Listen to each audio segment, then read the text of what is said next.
Line 11 p.m. St. Louis time Friday night, but it didn't happen. In whirlwind negotiations, the New York Yankees have signed Jack Clark today to a 2-year contract.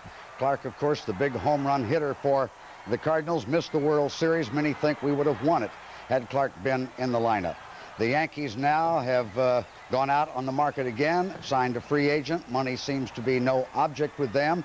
Jack said he had wanted to play on the West Coast, closer to his home, and just the opposite happened. He's going out there where it's cold, but he will get the media exposure he wanted. It all came at a news conference in New York just moments ago. Good afternoon, ladies and gentlemen. The Yankees couldn't be happier to announce the signing of Jack Clark to a 2-year contract. This young man is a true professional in every sense of the word, and he's certainly one of the superstars in baseball today. We're very happy to have him, to say the least. And I didn't see him lately, Jim. I'd had dinner with him a few times on the road and a few times here in town. I kind of thought they were playing high noon, you know, and who's going to draw first, who's going to blink first, and are the Cardinals going to up the ante, or is Clark going to accept something less?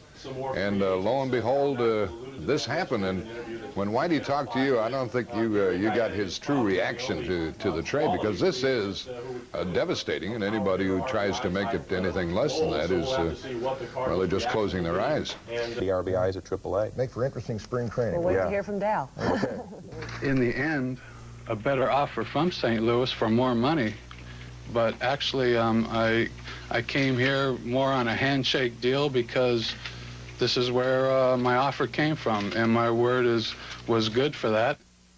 I talked with Cardinal manager Whitey Herzog at his home in Independence, Missouri. Of course, they're looking forward to a championship season. I had a great season last year, and I'm looking forward for the same things from myself. And I'm excited to be, you know, surrounded and playing with guys like Mattingly, Ricky Henderson, these type of people, Winfield. And it's really a thrill, exciting to be a part of, a chance to be on a championship team. You know, you can't ask for anything more than that when you're with a team before the season even starts, to have a chance to be in a world championship. You know, that's the type of chances all you want to do. So, you know, it's there, and I'm extremely thrilled and excited to be here, and hope to be here for a long time, and I'm anticipating being here for a long time. With that statement, Jack Clark was officially a Yankee, donning the pinstripes and blue cap. Jack Clark has left an indelible impression in the minds of Cardinal fans. When the team was trailing, we could look to Clark for the big shot that would win it for us. 3 years of his heroics will not be erased easily. But Clark's move to New York leaves a big void in the Redbird hopes for '88. Well, it's a big loss for the Cardinals. I mean, we lost the only hammer that we got, you know, the only home run threat, and it's going to make the 1988 season a little tough. Trying to find a player may be difficult to do. There's a free agent out there by the name of Gary Gaetti, and if the Yankees play that game, the Cardinals may be inclined. Dal Maxwell called my agents right after Clark signed, and I think he says he'll give Jim Lindeman and Mike Laga a shot at Jack's job. But there's little doubt that Clark's departure is a big blow to the Cardinal team. Devastating, and anybody who tries... I mean, like Clark, Horner can play first base, he can hit home runs, he's a free agent, he's injury prone. Well, as it turned out, I talked with Horner's agent tonight, Bucky Woy, and guess what he told me? He talked to the Cardinals today, and that he would love to get Bob Horner in St. Louis. Now, I'm not saying Horner is a Jack Clark, but the guy has hit over 30 homers 3 times in his career, and when he's not injured, and most of his injuries came while playing as a third baseman, Horner puts up some pretty good numbers. No word yet from... Stock went way up with an impressive World Series against the Cards. I want the opportunity to try to do this again on the same team.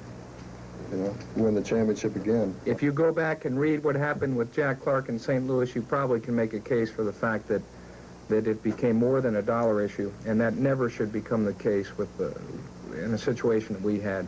I just got tired of it, and it was my decision. I said, Tom, come in, we're at an impasse. He said, we're at an impasse. Find me a place to play, you know, and he went out, and he did. Anytime you have a number 4 hitter that sits in the middle of your lineup, it's very important to get that person secured, and we didn't get the job done. the minors, and he has had enough of Japan. He wanted all along to swing a stick for St. Louis. You know, it did happen fast. You know, Jack signed with New York. The interest was obviously here on my part.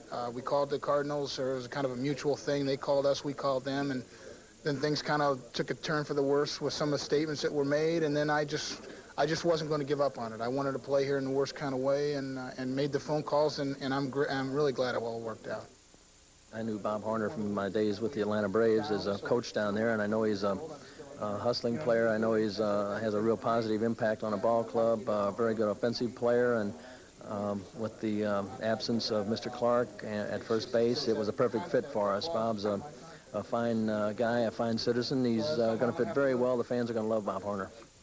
You heard Horner say some of the statements that have been made. Murphy, Horner had RBI years of 89 and 87 before going to Japan. Now, that's quite good. But will he be good enough to wipe out the memories of this guy, Jack the Ripper?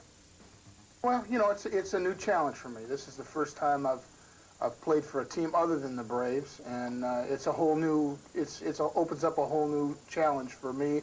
I'm sure that the comparisons are going to be made, but hey, you know, I can only go out and do what I can do. And Jack's a great ball player in his own right, and I have all the respect in the world for him. But I've got to go do what I can do, and I know I can help this ball club. Horner hammered 215 home runs in 9 years with the Atlanta Braves. He spent last season in Japan. He signed a one-year deal today that could be, with incentives, worth $1 million.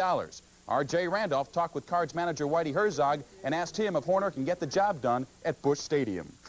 His major league career in the St. Louis ballpark is not that bad. I think he's 325, so I think he's hit only 5 home runs in 9 years. So we're going to see how much the big ballpark will negate his power, and I can't tell you at this time, Jay, how much it really would. And all I wanted to hear was just a high sign from Whitey that he really wanted me to be here. And I think even if he hadn't given me that, I think it would have been a challenge for me to come here and prove to him that I can still play this game and play it well. And it's home away from home for the 45 players wearing the uniform of the St. Louis Cardinals.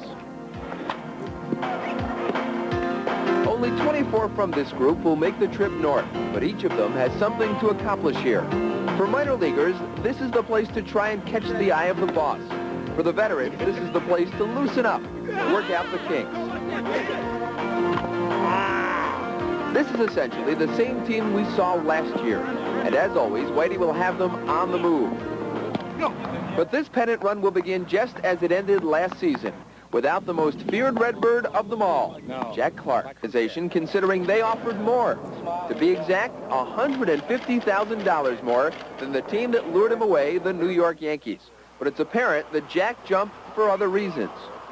They just felt that, you know, they could play hardball because the free agent market was iced over, and nobody was going to make me or any Joe Smith or whatever an offer. But the offer did come, and Clark went. The big blame has to go to the Cardinal front office, and not necessarily Dal Maxville, but the people above him who make the decisions on how much you pay individual ball players. I don't know that I second-guessed that. I feel that we did everything possible at the time to try to get the man signed. He decided he wanted to play somewhere else, so we had to look elsewhere, and we did. Clark disagrees. He says the Cardinal offer came much too late, and he traces his fall from favor to his fall to the turf on September 9th. You know, maybe that was my downfall to St. Louis when getting injured that time. You know, I guess that was maybe the straw that broke the camel's back. You know, I guess maybe they were just fed up with that and felt I had let them down to a certain point. I don't know. But it was special. I enjoyed wearing the Cardinal uniform, and, you know, if things don't work out, hopefully I could come back sometime. You know, if I was ever had a chance and the door was ever open, you know, I would take it. It's been a dream of mine to play for the Cardinals. They've been just such a great team over the years, and with all the family ties I have in this area, I mean, what an absolute perfect fit for me. Faced with the Abbott and Costello question, who's on first, the Redbirds found the answer in, of all places, Japan. They signed Bob Horner. Horner's a quality player. I mean, he's not going to hit 35 home runs like Clark did. And maybe Clark wouldn't hit 35 home runs again anyway. It might be harder for him to play from 3 or 4 runs behind than it was. But Horner's a capable RBI man, and if he just has to get a single with a guy on second base, which they're going to have a lot of guys on second base, he should be all right. Whitey Herzog didn't seem too sure about that when negotiations began with Big Bob. Herzog said Horner was too fat, couldn't field, and couldn't hit in Busch Stadium. Whitey soon backed off when the terms of Horner's desired contract shrank to fit. Maxie called me and said what he wanted, 3 years guaranteed. At that time, I didn't think we should stick our neck out for 3 years.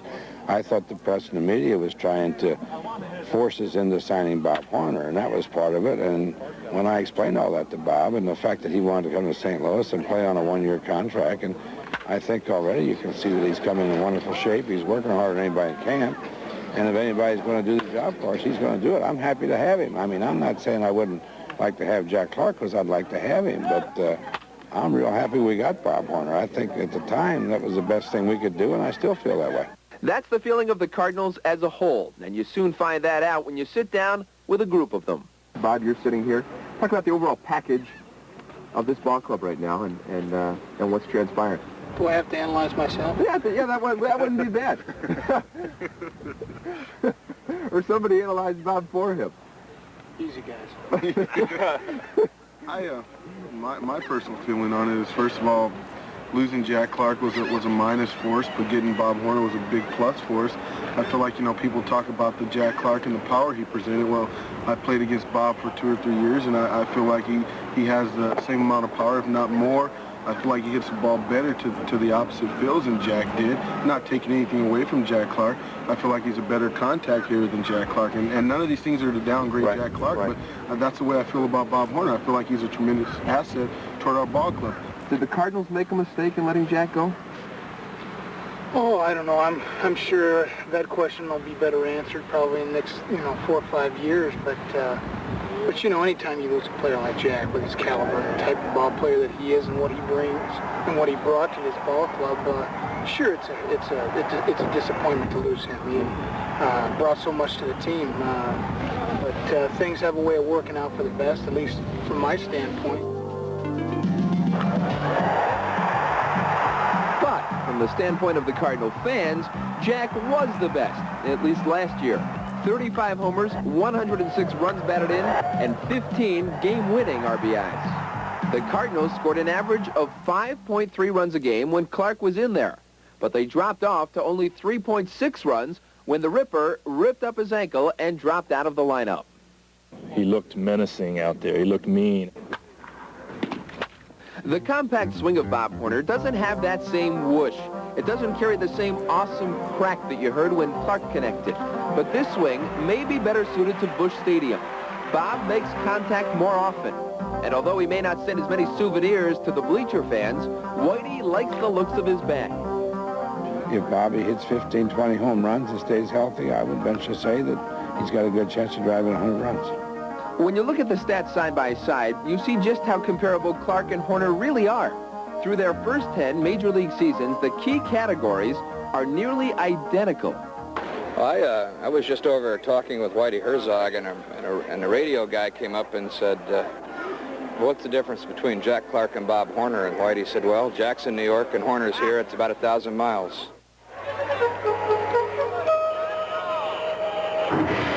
In Japan, the honorable Bob Horner looked like Godzilla with the bat. He swatted 6 homers in his first 4 games with the Yakult Swallows last year. He became an instant hero there, and he still is. And that's why you find these visitors from the Far East recording his every move. Want to show him over there by those benches, like right by the foul pole, after I get done. Tired of the language barrier over in Japan. He couldn't go anywhere without a translator and without being mobbed by his adoring fans. Here, it's a different game, and some critics say he'll have to relearn the American way. Look at him, huh? Man, it's slipped down. On the downside, much like Clark, Horner is injury-prone. He's never played more than 141 games in a season. Broken bones, jammed shoulders, and a chronic wrist problem have combined to put Horner on the trainer's table time and time again. Cardinals, the guys have been great to me, made me feel real welcome, and really, it's like something I've done for my whole life. You look good in Cardinal red. Well, I hope so. Coming up next, the rest of the starting lineup. The names are the same, but some of the players have changed. You'll see what we mean when, with the exception of Horner, it's the same gang that brought you the National League Championship last year. At second base, it's 9-year vet Tommy Herr. He's beefed up a bit since last year when he checked into camp at a light 185. I think I was a little too light, to tell you the truth. I felt great. I quite possibly could have been a little bit weaker. I don't think I drove the ball as well as I had in the past. His weight was consistent last year, but sometimes his bat wasn't. Herr had 2 prolonged slumps, and Whitey is weighing that when he considers the all-important 3rd spot in the lineup. I would like to see someone, whether it be her or anybody else, be a little more productive than it was last year. I think it's going to be her. I think he's the man, and he just needs to have the kind of year that he's capable of. Even though he hit 268 or 263 last year, he still had 83 RBIs. So if he hits his 280 or 290, he's got a great shot at 100 RBIs, and that's really what you look for in a number 3 guy. Wherever he bats, though, you can bet Herr will be hungry in this, the final year of his current contract. He'd like to boost that batting average and blast a few more homers this season.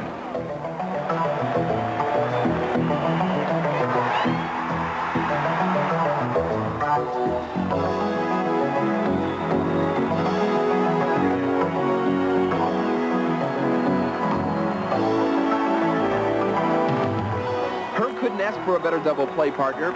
Simply put, Ozzie Smith is the best ever to put on a glove.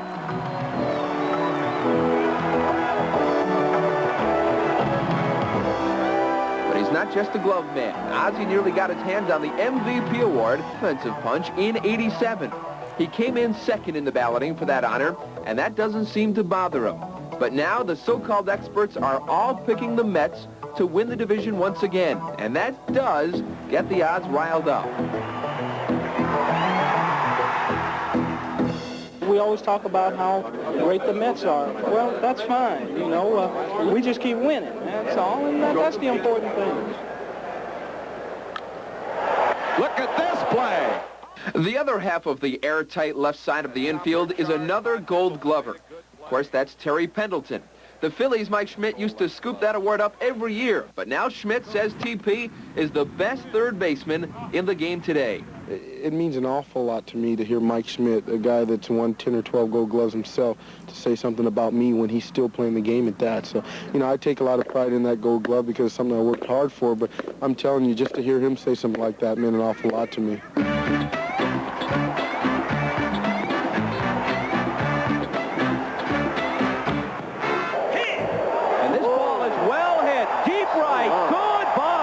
He's also making a name for himself with the stick. His '87 stats are his best yet, a .286 batting average and 96 RBIs. Seeing the ball clearly was a problem for Tony Pena last year, but only until team doctors saw to it that Tony got glasses late in the season. Seeing is believing when you look at the stats from '87. First without glasses in the regular season, and then with glasses in postseason play. This year, you'll see Pena with the glasses at the plate and also behind the plate. Tony's feeling much more comfortable about wearing the specs under the mask, something he didn't do a year ago. And when Coleman's at the plate now, he's a much bigger threat. Bigger in part because of an off-season training program. He's stronger, and that may mean more extra base hits for the fleet-footed left fielder. Good news, because as Vince Coleman goes, so go the Cardinals.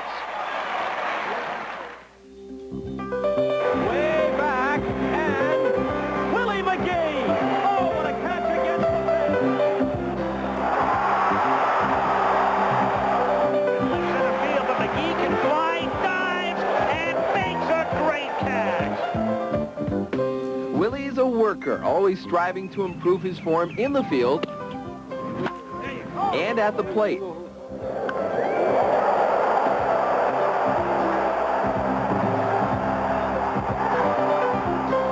Last year, it paid off. A .285 average and 105 RBIs made him one of the most productive hitters on the planet. But knee surgery did slow him down. Definitely feels better than it did last year, and you know, mentally I'm in a different situation this year, and I prepared myself mentally over the winter, you know, to pick up my running game again. Now, whether it happens or not, I don't know. And a spry old Willie McGee will be on the run more often in '88. Here it is. Swing, a high fly ball to left field. Way back at the track, at the wall, may go. That's his first here in St. Louis. In right, Jim Lindemann will try and put back problems behind him.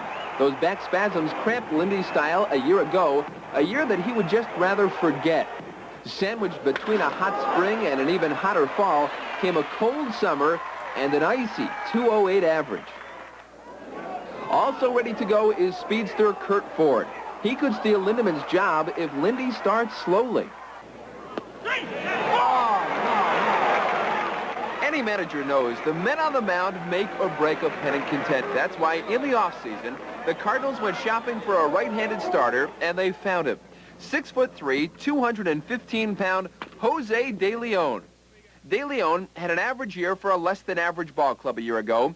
In 9 of his losses, the White Sox scored 3 runs or less. Here, De Leon won't suffer from lack of support. Because of that, some are expecting big things from the big right-hander. But De Leon is a bit more cautious about preseason predictions. I don't want to say I'm going to win 15 games or 20 games. I just want to wait and see what happens, and as the season goes along, and do the best that I can do. De Leon will feel at home with Tony Pena behind the plate. Both are from the Dominican, and both played with the Pirates. Pena isn't afraid to call the brushback pitch, and De Leon isn't afraid to throw it. The Cards ace, John Tudor, is one of the big concerns of this spring. A sore shoulder and the flu kept him from pitching much in March.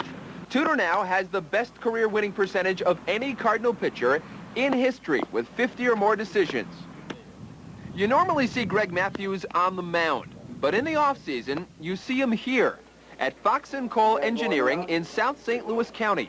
Matthews is putting his business, economics, and computer knowledge to work. When I quit baseball, I can have a resume and say, hey, I worked here, instead of just handing them a blank piece of paper and say, hire me, I'm Greg Matthews, the St. Louis baseball Cardinal. One failure was trying to turn on that machine for the first time. Because like I said, the last time I confronted a monster like that was in college. You just got to get rid of that fear factor. It's just like facing Mike Schmidt for the first time. After a while, it's just another hitter. Just because I want to be a well-rounded person. I don't want to just be a dumb jock. Greg's roommate on the road is fellow lefty Joe McGrain. To look at him, you'd think the 6'6" hurler would be a fastball pitcher. But at the tender age of 23, McGrain is a finesse pitcher, keeping hitters off balance with the off-speed stuff. He won 9 games in his rookie year, but McGrain had hoped for more. I didn't think that I pitched up to my capabilities, and I'm capable of pitching a lot better than I did. I got off to a good start, but had a long dry spell and did a lot of experimenting, and I realized that you really can't do that because on the big league level, the guys that I found to be successful are the ones that are consistent through 7 to 8 innings each and every time out. His teammates call him Migraine, and Joe hopes to cause headaches for hitters in '88. On a lefty-heavy staff, Danny Cox is the main man from the right side.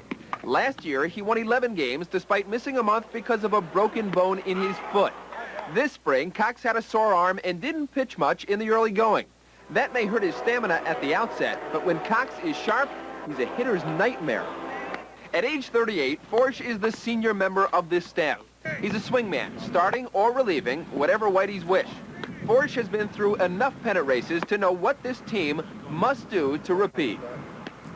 I think the pitching's got to be a little bit better than it was the first half of the season last year. I think the second half of the season was all right, but the first half of the season we've got to pitch a little bit better than we did last year. The stopper in the bullpen is Todd Worrell once again. 33 saves last year, 36 the year before.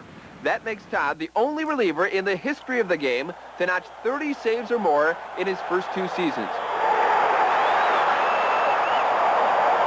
When Whitey isn't calling on Worrell to close the game, he's calling on Ken Daly. Their ERAs in '87 were identical. Daly made a miraculous recovery from career-threatening elbow surgery after the '86 season. The probable setup men for Worrell and Daly this year will be Scott Terry and Steve Peters. Terry is 28 years old and began his minor league career as an outfielder. The hard-throwing right-hander has a lively fastball. Lefty Steve Peters made his mark late last season with the Cardinals.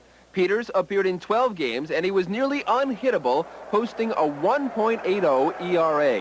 Hi there. I'm on my way, I'm making A new kid in camp has a lot of hitters mumbling to themselves this spring. First-round draft pick Chris Carpenter pumps his fastball into the mitt at 90 miles an hour. Carpenter nailed down save after save a year ago when he pitched for the University of Georgia. Chris punted for the Georgia football team. On the bench, waiting for the word from Whitey, the Cardinals have a versatile bunch. Jose Oquendo, Steve Lake, Tom Pagnazzi, Tom Lawless, Rod Booker, David Green. Mike Laga will miss the first 3 months with a separated shoulder, and John Morris still healing after back surgery. But as always, Whitey has a deep bench, the kind that can help produce runs in the late innings.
On St. Louis, where Bob Horner feels glad about signing on with the Redbirds. It's been a dream come true for me, really. Not only manager Whitey Herzog, who's got a great reputation and just a super guy, but, you know, to be on the Cardinals, a team that's perennially a winner. If they don't win the division, they're battling right up to the end. They've been to, I think, 3 out of the last 6 years they've been to the World Series, so it's just a great opportunity for me. I think if the guys in front of him do what they're capable of doing, and the guys behind him do what they're capable of doing, Bob Horner's going to have an excellent year. Though Jack Clark is gone, Jackrabbits like Willie McGee and Vince Coleman remain to lead the quest for back-to-back National League pennants in old St. Louis. We won 81, 82, 85, 87, and I don't know why it's such a repeat. I guess if you're good enough, you can repeat. A simple thought from a complex man who never fails to see where the challenges are coming from. And one challenge will certainly come. Still doesn't know how Jack Clark will fit in. Clark's timetable was thrown off when he belted this home run on March 17th. In a freak injury as he rounded the base paths, Jack the Ripper tore a tendon in his left calf and will be out for 3 weeks. Good afternoon, everyone, and welcome to Joker Marchant Stadium in Lakeland, Florida. I'm George Kell, along with Al Kaline.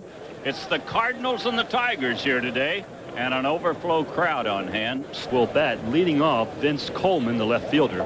Batting second and playing third base, Terry Pendleton. Batting third in center field, Willie McGee. Batting fourth, Mike Laga, the first base. Just fantastic. 9-0.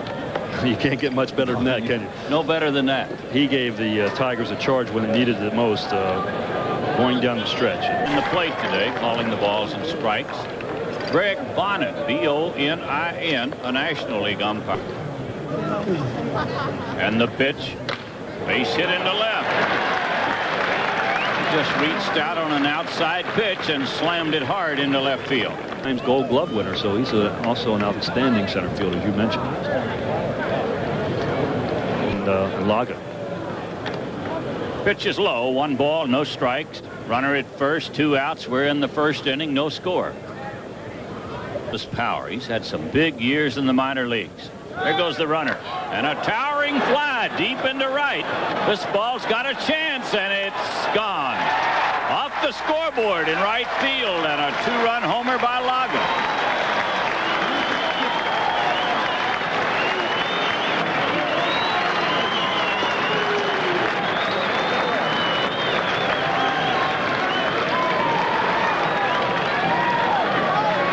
He got it up in the wind, and no punch hitters. They're looking for somebody to replace Jack Clark. Well, they play in a big ballpark. I think what they look for more than anything else is somebody who can hit the ball consistently. This ball is fair inside the line. Extra bases for Lindemann. He heads for second with a stand-up double. Swinging late on a breaking pitch, and drills it past Evans into right field. In the year, right before, I think the first week of the season, and never could get on track at the plate. And a youngster on the mound, Terry Scott. You see his record at Nashville last year. They really liked this young man, hard thrower. Scott Terry. Okay, I got it right this time. 2 first names. 11 and 10 at Pettis with a big lead at first base. There he goes.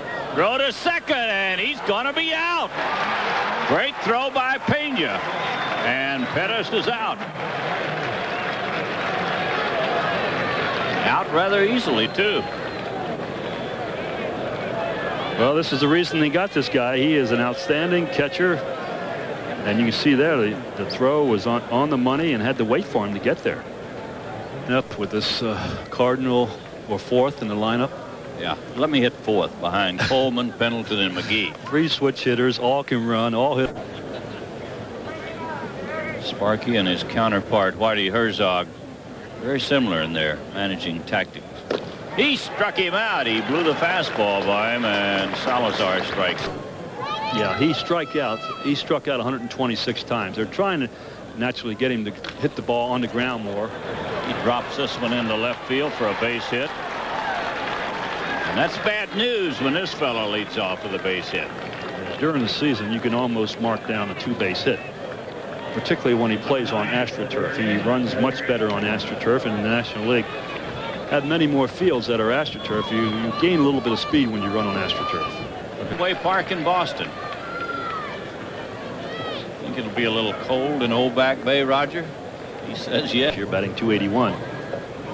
And what production they got out of their catchers last season. He pops it up behind first base, and he drops it. I'm telling you, he lost it in the sun, and he started for second, but he wisely holds on. Tom Lawless hitting this home run in the first inning with a runner at first, 2 outs. A towering fly ball, Al. Yeah, he gets it up in the wind. There's a little breeze blowing towards right field at this time. He hits it well. It's the scoreboard there. Mike had 29 home runs liked by the Tigers, 17th overall, 1980. And he hits it hard, but Alexander. And the pitch. This one into center field. Pettis will have to play it on the first hop. So Laga's on with a base hit, his second hit of the day. 2 earned runs in 4 appearances. And a ground ball up the middle, picked up by Lawless, and safe at first. He made a whale of a play to get to it, and throwing off. Doyle Alexander delivers, and a base hit into right. That'll get a run in. Pendleton hits for third, and the throw is wild, and another run will score. Oh, ill-advised throw by Lusader in right field. He didn't have a chance to get Pendleton, and he... Bad if he'd have hit the cutoff man, but when we take a look at it again, the ball was not hit hard, so he had no chance to get Pendleton at third base. He's got lit up his last outing against Pittsburgh. He pitched 1 2/3 innings, allowed 10 hits and 10 runs. He's fighting for a job. He's been with Atlanta, Pittsburgh. Released and trying to get a job. Here's a fly to right. It'll be caught near the warning track, and Lusader. 1-2 pitch to Lindemann. This one's hit deep down the line and left.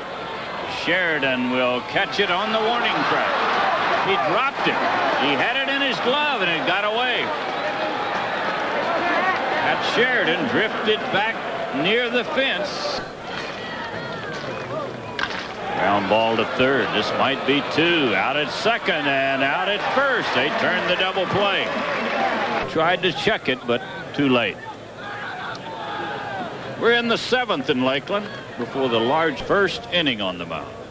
Alexander pitched the first 6 and a fly ball into deep right center. Pettis on the go, and he'll catch it. Gary Pettis racing into right center to pick a spring. He has pitched 4 times. His last outing was against Pittsburgh. Pitched 2 1/3 innings, allowed just 1 hit and 1 run. His best outing was against Philadelphia. Take the throw to first base. Take a look at it again. Fastball in the middle of the plate.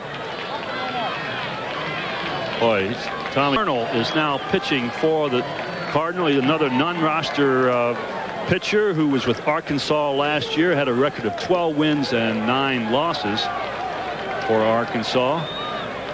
So far in spring training has pitched in 2 games, just 2 innings, and allowed 1 hit and no runs. Scott Lusader will lead it off for the Tigers here in the 9th, and he hits it high in the air into center field. Easy play for Willie McGee, and there's one. Waits for Billy Beane, and he pops it up behind the plate. This ball is in play, and did he catch it? He did. He caught it. Good play by Stevens, who slid into the wall and made a one-hand grab, and the ball game is over. Tigers threatened, failed to score in the bottom of the 9th. Final score of the game, the Cardinals 5, the Tigers 4, and we'll be right back. They had 5 runs, 11 hits, 1 error. Steve Peters gets the win. Tigers 4 runs, 8 hits, 2 errors, and Jeff Robinson takes the loss. Well, for Al Kaline and Bernie Smilovitz, this is George Kell, hoping you'll be with us next Sunday at 1 o'clock. His first and his second bases of the season. And the defense was fabulous. Look at this play coming up here by McGray. Now, he not only has the good stuff, but he gets off the mound so quick, and then the great slide. Knew that was the only way he could get his man, and he does so. But from there, the tide turned to the Reds. Cal Daniels in the 6th. The opposite field home run made it a 4-2 game.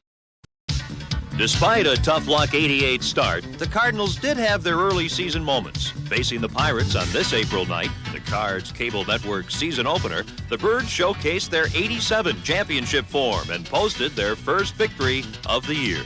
Coleman going for 2 at least. Now headed for third. And Reynolds has trouble getting the ball out of the bullpen. 2-0 Cardinals. Coleman comes through.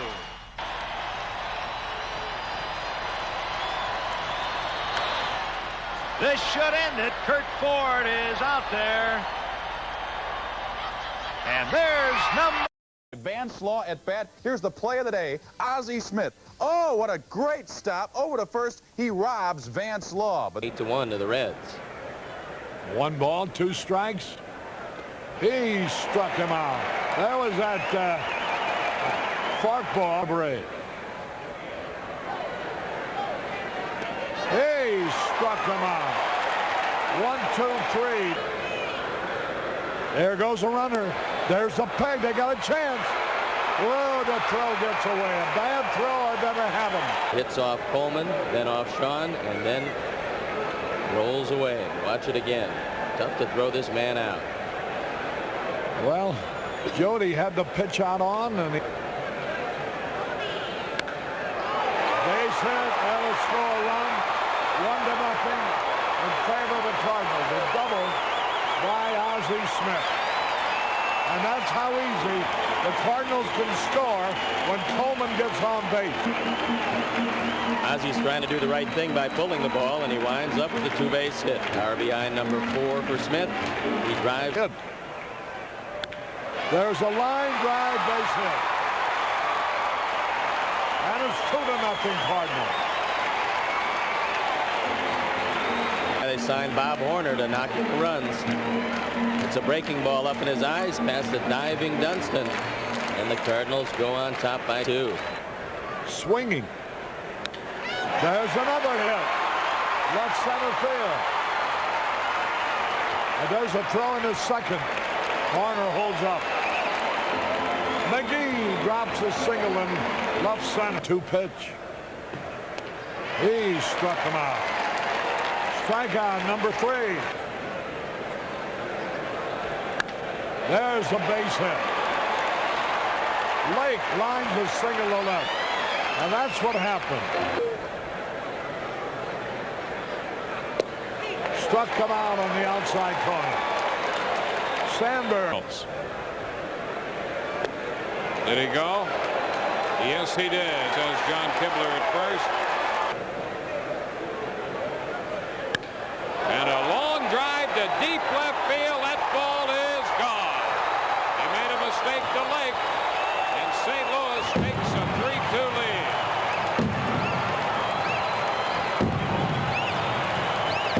That was back in the mezzanine seats. Looked like a high changeup. First home run, first RBI, right up in the eyes of Steve Lake. No doubt about it. The ground ball up the middle and 2 into center field, a base hit. De Leon jumps on the first pitch and singles. The 6th Card. Ground ball right side, and this one Sandberg cannot get to. Base hit. Trying to go to third, and the throw's going to get him. He's out at third. Coleman at first. There he goes. The Cubs do pitch out, and the throw will not get him. So for the second straight time. Throws the ball in the dirt once again, and I looked at Jody's right arm before the game, making Pittsburgh in '83. He had a no-hitter going against San Diego. There's a strikeout times at bat in his major league career. He lines this one toward right center field. Martinez over to cut it off, and Horner will stop at first with a single. So Horner's on for the game.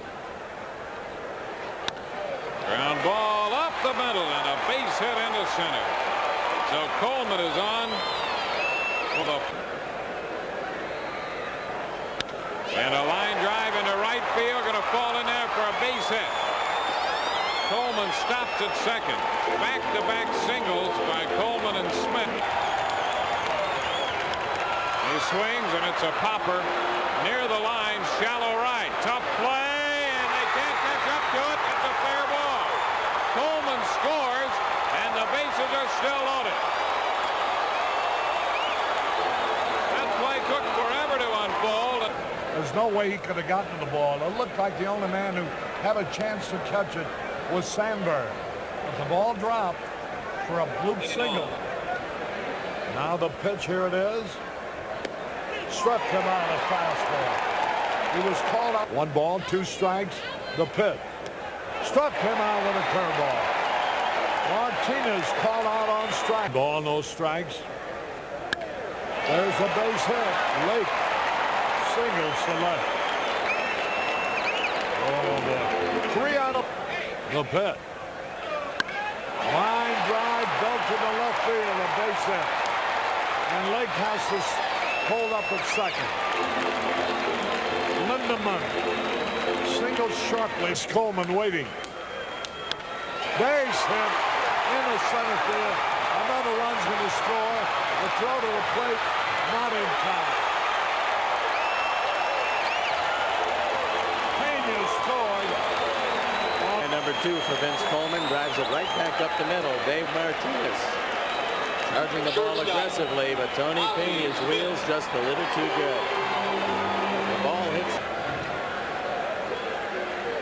Struck him out for the 3rd time tonight. Struck him out with a slider over the. Now the pitch. Line drive in a left field, a base hit. Tommy Hurd singles to left. There's a drive in a left field,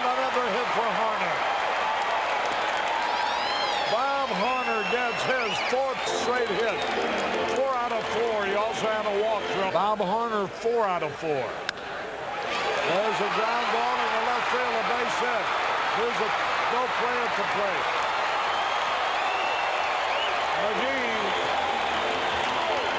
A buzzsaw here. The Cardinals breaking out in a big way. 17 hits. He's nothing out of 4. Off of the pitcher's leg. The bases will be loaded. An infield hit for Pendleton. The Cardinals have had 2 extra base hits. Boy, he was just so surprised the ball wasn't hit that hard.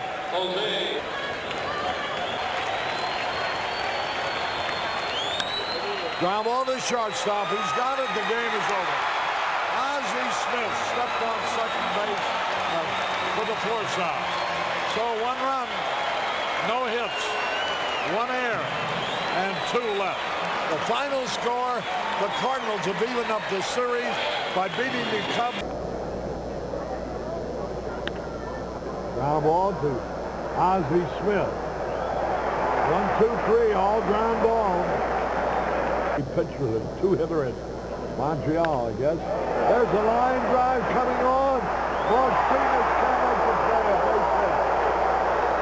And Ozzie Smith goes to second base. Martinez. Field. Dave Martinez thinks he's got a chance. And he comes and gets it. You've got to be very careful to knock down this ball because this is an inside the park home run if Dave doesn't get a piece of it. There's a drive in the left field. There's a peg now to the plate, and he is going to be.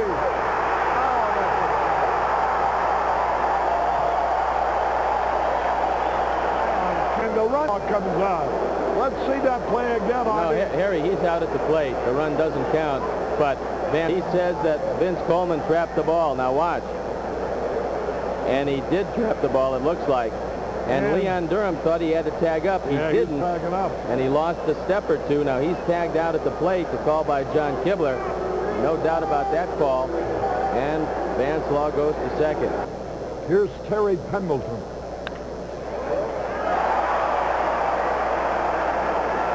Boy, oh boy. Sean Dunston has a lot of problems, Harry, with a ball hit right at him. That ball sunk, and Sean just got out of the way of it. It's right at him. And the ball just sinks under his glove. Take a look at it.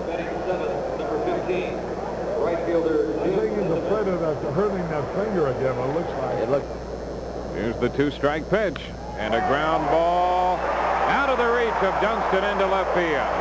Palmeiro with a pickup. So McGee singles. Jamie's out on strikes, and the Cubs leave the man on. First strikeout. Hitting 190 this time in. Ground ball by third and up the left field line. Extra bases for Pena. Palmeiro into the corner after the ball, and Pena with his second double of the year. A lifetime over 300 against the Cubs, and last year the Cubs held him down in a Cardinal uniform. But when this man got out. The 0-1 pitch, fly ball center field. Martinez there to make the catch. Here's the tag by Pena. He's on his way to the plate, and this game is tied 1-1. Martinez reaching up to make the catch. Ground ball third. Pendleton up, down to her 1. First base 2. They go around the horn to get the double play. 5-4-3. No runs, 1 hit. No. Long drive, deep left field. Palmeiro all the way back, and that ball is gone into the first row of the mezzanine. For Tom Herr, his first home run and his first run batted into the year, and the Cardinals lead 2-1.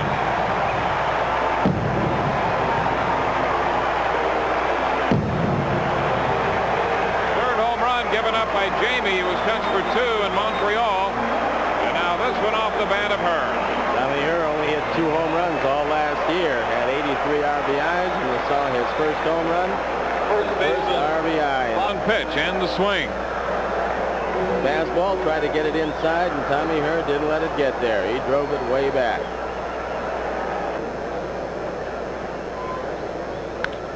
There's a long drive, deep to left, sending Palmeiro all the way back, and he leaps. The ball's off the top of the wall.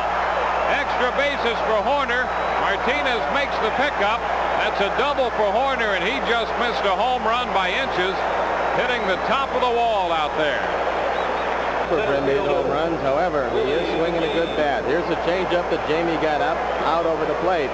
Watch Palmeiro, goes back to the wall, times his leap, and the ball stays in the park. Dave Pallone calling the safe side all the way as Dick Cole comes out. 3-2 pitch. And a liner into left. That's in there for a base hit. One hop in front of Palmeiro, and Horner's going to score. So after getting out in front of Lindemann, Jamie went 3-2 with him, and Lindemann singles home the run. There's another one, and Lindemann's looking for it.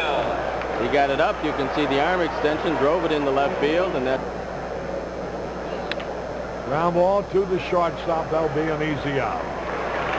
That ends the inning. Day game. I don't know how effective Worrell would be today. There's a line drive, and it's a base hit. Coleman singles to center to the Cardinals. There's a line drive, base hit, and Coleman stops at second base.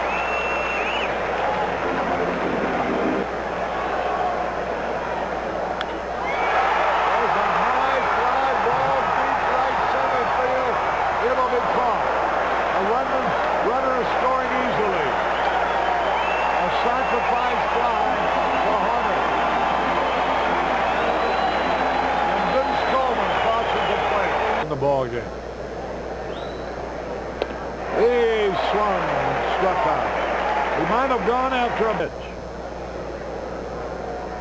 He struck him out on a terrible pitch. 1, 2, 3. Nothing at Prague. 2-2 the count. Struck him out on a curveball.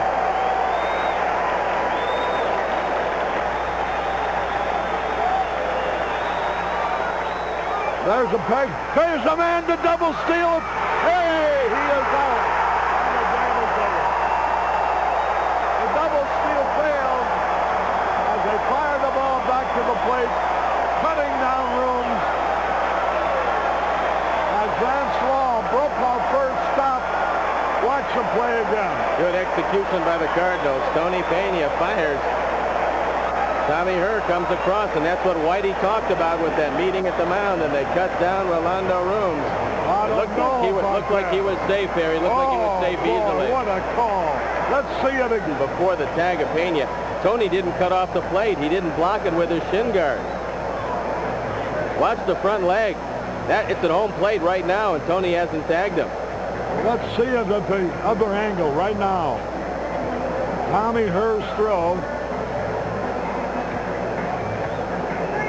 Now watch his front foot.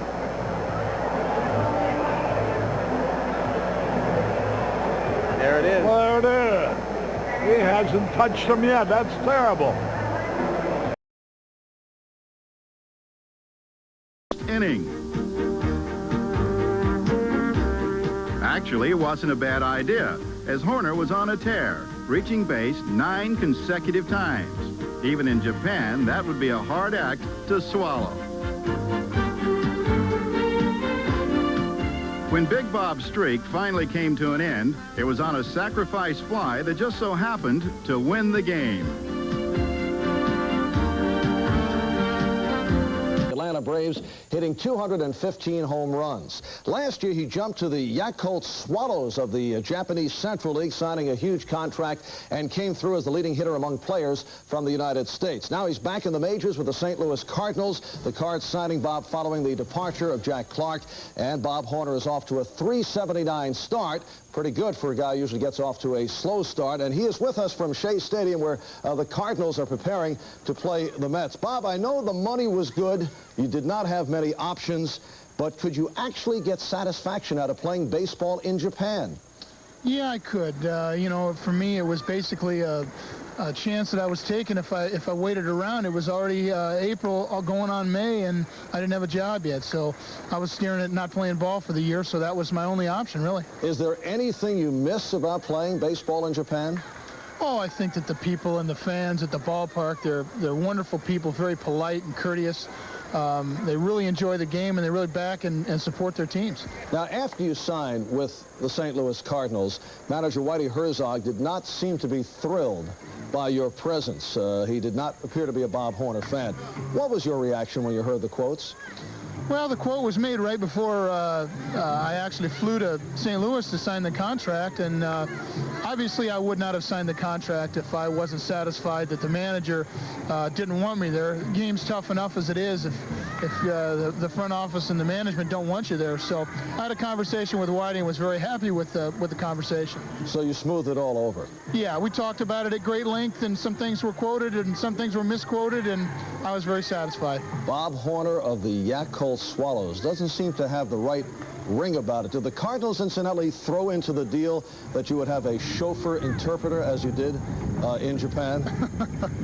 That was something that was necessary over there. When you don't speak the language, it's just tough to get in a cab and go somewhere if you can't understand him and he can't understand you. All right, Bob, thanks for coming on. Okay, my pleasure, Mark. All right, Bob Horner of the St. Louis. For the last 3 years in the National League, the hot hands have been held by the St. Louis Cardinals and the New York Mets. And the trump card. Coming here, I know a lot of guys get upset with the curtain calls, and I don't like the curtain call. I don't want to ever show a pitcher up, but I remember when I was first traded here, and I hit my first home run here, and there was 5,000 people in the stands here. If you were lucky, there were 5,000 people.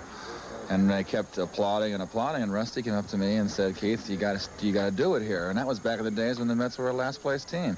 And when I see around the league, too, they're taking curtain calls everywhere. The fans love it. Smith is very outspoken. Well, in spring training, he said a few things, and that didn't really go over well with us. But, you know, it's all part of the rivalry between us, which I think the rivalry has not been created by things said back and forth to each other. I think it's just the fact that we have been competitors now for the last 3 years, and the rivalry's developed because we finished second twice, and they finished first, and they've been fighting us, and we've been fighting them. Runners go, and there's a ground ball, stumbling block by Horner, and a sliding tag at first. What a play. It looked like a bowling alley on the right side of the infield.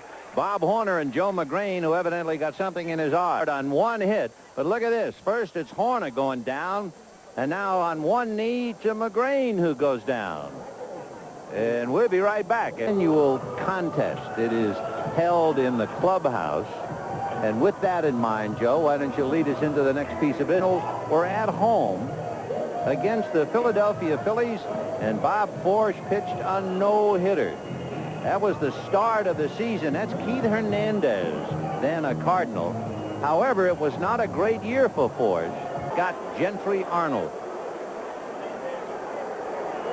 He's been playing professionally since 1984. Went to Miami University of Ohio. Ground ball to the right side is Tommy Herr going to Ozzie Smith. Back to Horner, double play. And the Cardinals come back with what they are so good at, coming up with the clutch. They had to double play, and watch a couple of things. Watch her show Ozzie Smith that ball right there. Good look at it. Ozzie gets it, let her high, able to get out of the way and on to first base. Close, but got him. Promptly hit over the head of the left center for a base hit. Mookie Wilson up with the ball to a walk followed by a base hit to an Oda Lindemann.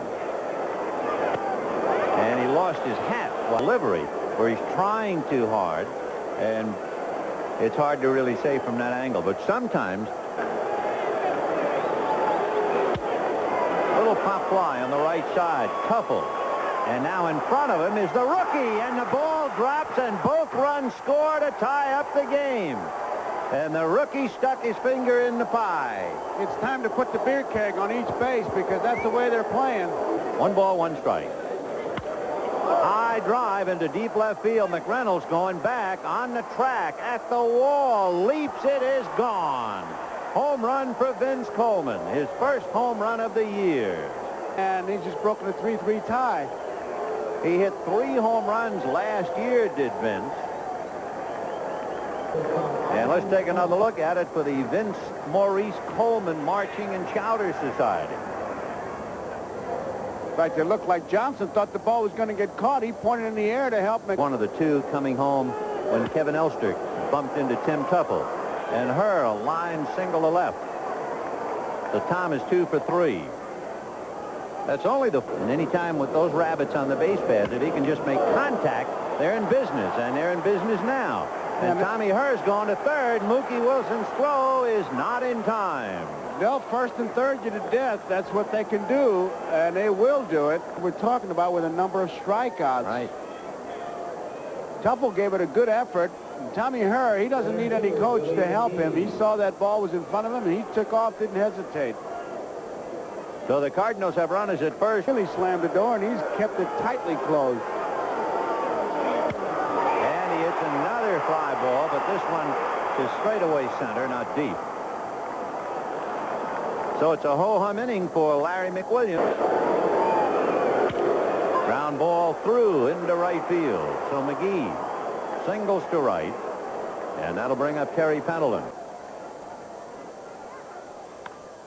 Looped over third and inside the foul line. So Oquendo hits one inside out, and he'll be held to a single on a good hustle play by Kevin McReynolds. Hey, you just... So Darling racks up his 8th strikeout of the season, and Ozzie Smith hits his first pitch into center field for a base hit. Ball fielded by Dykstra, and Ozzie Smith, the first base runner. He is over the Mets. And again, the 4th ball, and Strawberry is struck out. That's a big strikeout.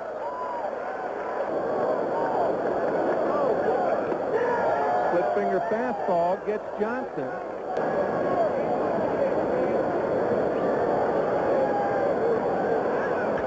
Line to center base hit. Coleman appears not to be running well on that bad Achilles tendon. Hit it where the ball was pitched. He gets a pitch up, doesn't get much of it. Herr might have the only play. He does, and what a fine play. Boy, that's a dazzling play by... One of them a very big one. And there's another one. Strawberry back, can he get there? He cannot. It's line goodbye. In the bottom, the top of the 9th inning with a couple of outs, that really probably was as major a cause for the Cardinals defeating the Mets in 1987. But watch the pitch. Instead of being one up in the shoulder area, this pitch is down right there, a perfect, and then a good stroke.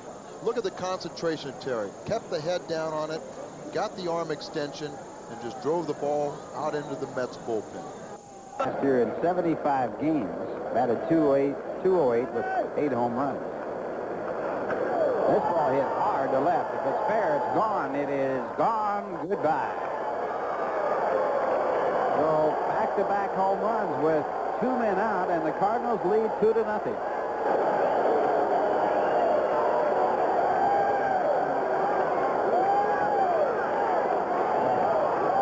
Away. He's making the adjustment. They know that they're trying to get him out. And you see that instead of going out there and wailing at it, he strides out there and gets the arm extension and then hooks the ball and pulls it down the line. I'm telling you, they're expecting a lot of this young man. That's the reason why. He's got tremendous strength. Ballpark. Good fastball. Sometimes those weight clauses aren't good either way. Good breaking ball, and that will do it. Mets go in order for the first time in the ball game as De Leon's situation. Line drive, base hit, right field.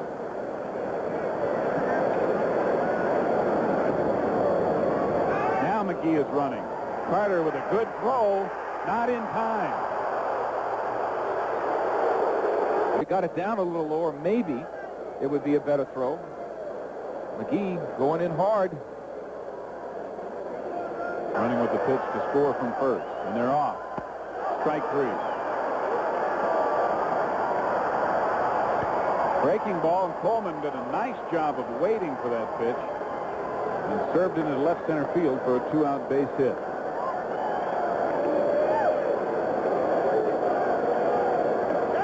Strike 3 on a curveball, and Wilson thought was high and outside. Of the infield, that's a little sluggish.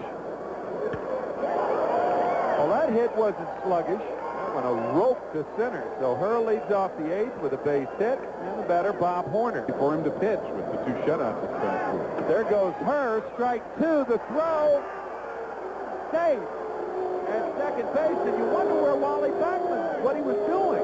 the base path to get the ball. Carter makes the throw. It's a called strike. And look at Backman. He just sort of stuck his glove out as Herr went by. 3-2 pitch. And it looked like that off-speed pitch again, and Magadan down on strike. Begins to develop. Terry Pendleton rips one to left, and that is in there. And it'll go all the way into the corner. Pendleton will have a double leading off here in the second inning. And the Cardinals have their second hit of thinking, right? Now Lindemann. Cards have a runner in scoring position again. And Lindemann cracks one to right. Darnell Coles won't get to it, and it goes off the top of the wall. That'll score Pendleton. And Jim Lindemann drives in the first run of the game, and he picks up his 5th RB. A better chance with starting 0. He hurts him on a 2-0 pitch. Bond scores. Here's Lean. Coleman's throw is there. The tag out. At the plate is Jose Lean as the Pirates tie it on Bobby Bonilla's 2-out single on a 2. Jose Lean does not run exceptionally well, but Vince Coleman, who I just said has shown the ability, has probably the best throwing arm in the National League. And Ken Wilson, I'm not sure, but this is at least the 3rd guy that he's thrown out at home plate. Bonds had scored, and then they cut down Lean. You take a look at it right here. Pena gets the throw. It was the slide was he attempted to make the there, and you see as we see that front leg from how many different angles you want to see that he's safe. The ball beat him, Al. That's it. And then in the 8th inning, nice to see Jim Lindemann get on track. He hits a long one to left. No doubt about this. When it is gone, we take a look. Unfortunately, the spark wasn't enough to light the fire. And 2 weeks later, following a rough road trip and a tough Friday night loss to the Mets, the Cards, soul searching for answers to their early season woes, have just announced that they have traded second baseman Tommy Herr. He has been traded to the Minnesota Twins in return for the Twins right fielder Tom Brunansky, a right-handed hitting power hitter who started his career in the California Angels organization and of course has been with the Twins for some time. And in a related move, coming up from the Louisville Redbirds is second baseman Luis Alicea. So he undoubtedly will take over at second base, though you always have the possibility that that job could go to Jose Oquendo. So Tommy Herr tonight playing for the Cardinals. Al Raboski for the very last time. Tom Brunansky. The move puts an end to St. Louis's search for a right fielder and another power source behind Bob Horner.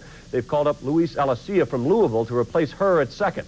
A lifetime .275 hitter, Herr is in the last year of his contract. Brunansky, coming off a 32-homer season, has just 1 so far. Strange for Tommy to be wearing a different uniform, a Twins uniform.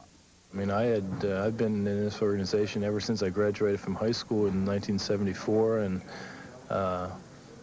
it's going to be different to look in the mirror and not see Cardinals on my chest. And, you know, I'm sure I'll feel a little funny in another uniform. And, you know, it's a tough thing to swallow. I've made a lot of friends here, and I really enjoyed my stay here in St. Louis. But it's the nature of the game. In light of their losing their last 2 free agents and getting nothing in return, I guess they just felt that they didn't want to risk that happening again with me, and so the deal was made. I think it just was a shock for the fact that I hadn't heard anything. You know, there wasn't any mention about it in the papers or on the radio or TV or anything like that, and it was just done rather quickly. Happy about the trade. I'm happy to be here. It was time, played 7 years in Minnesota, it was time to leave, and I'm got a chance to play in a great organization and in the National League, something I wanted to do before my career was over.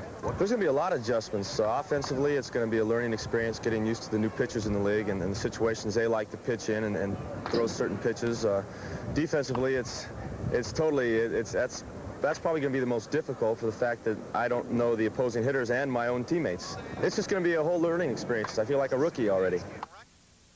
Brunansky was kind of tough for us to make. Tommy's played for me for 8 years here and was really a fine ball player. You know, he played second base on 3 National League champion teams, 1 World Championship, and he was in the walk year of his contract, and we really didn't know what direction we would go. We thought that we had Alicea ready to play in the big leagues. We felt that Pena was also a young second baseman with a very good chance to play up here, and we needed some help in right field. Jim Lindemann's in traction in the hospital.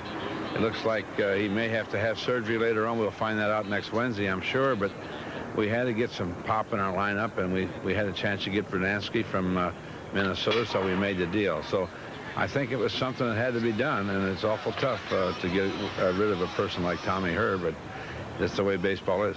Now one of the keys, obviously, is the rookie at second base, Luis Alicea. What kind of ball player is he? What kinds of things can you as a manager do with him in that lineup? Actually, Kenny, I don't think we're going to have to worry too much about him. I think he's going to be a fine ball player. He's a switch hitter, of course. He's got a little pop in his bat. I want to hit him 8th till he gets his feet on the ground a little bit, but ideally I'd like to maybe someday hit him up in the lineup a little bit more. But he can really make the double play, which Tommy could. He's got very good range, and fundamentally he's a very good baseball player. He played at Florida State. He was our #1 pick a couple years ago in June. He went through A-ball, AA and AAA last year, and I think the fans are really going to like to watch him play. And you've also got the veteran Dwayne Walker on the ball club now. Well, he was off to a good start at Louisville, and we wanted to get a little bit of what would you call a guy that has pinch hit in the big leagues. He was a pinch hitter over in Cincinnati and also Texas, and he's a professional hitter. And I really feel that if we get a couple runs down with a couple runners on base, he may be able to drive them in. And Tim Tuffle hits a rocket up the middle, but Ozzie Smith dives, gets to his feet, and just gets Tuffle at first base as the Cardinal fans display their pleasure. Now, coming on, Jose Oquendo, who will lose his job to Brunansky, makes his last start in right field a spectacular season. Bottom first at Bush. Vince Coleman breaking from third, stealing home, safe. First time that's happened for the Cards since '85. Andy Van Slyke did it, 1-0 St. Louis. Top of the second, Mets erupt for 4, highlighted by this shot to the gap in left center by Lynn Dykstra, who's been lifting some weights. Carter and Magadan score, 4-1 New York. But in the bottom of the second, Vince Coleman, where does he get this kind of power from? Deep left field. It might make the seats. Oh, well, just short. Home run anyway, a 3-run shot. And to catch the Cardinals, Vince Coleman.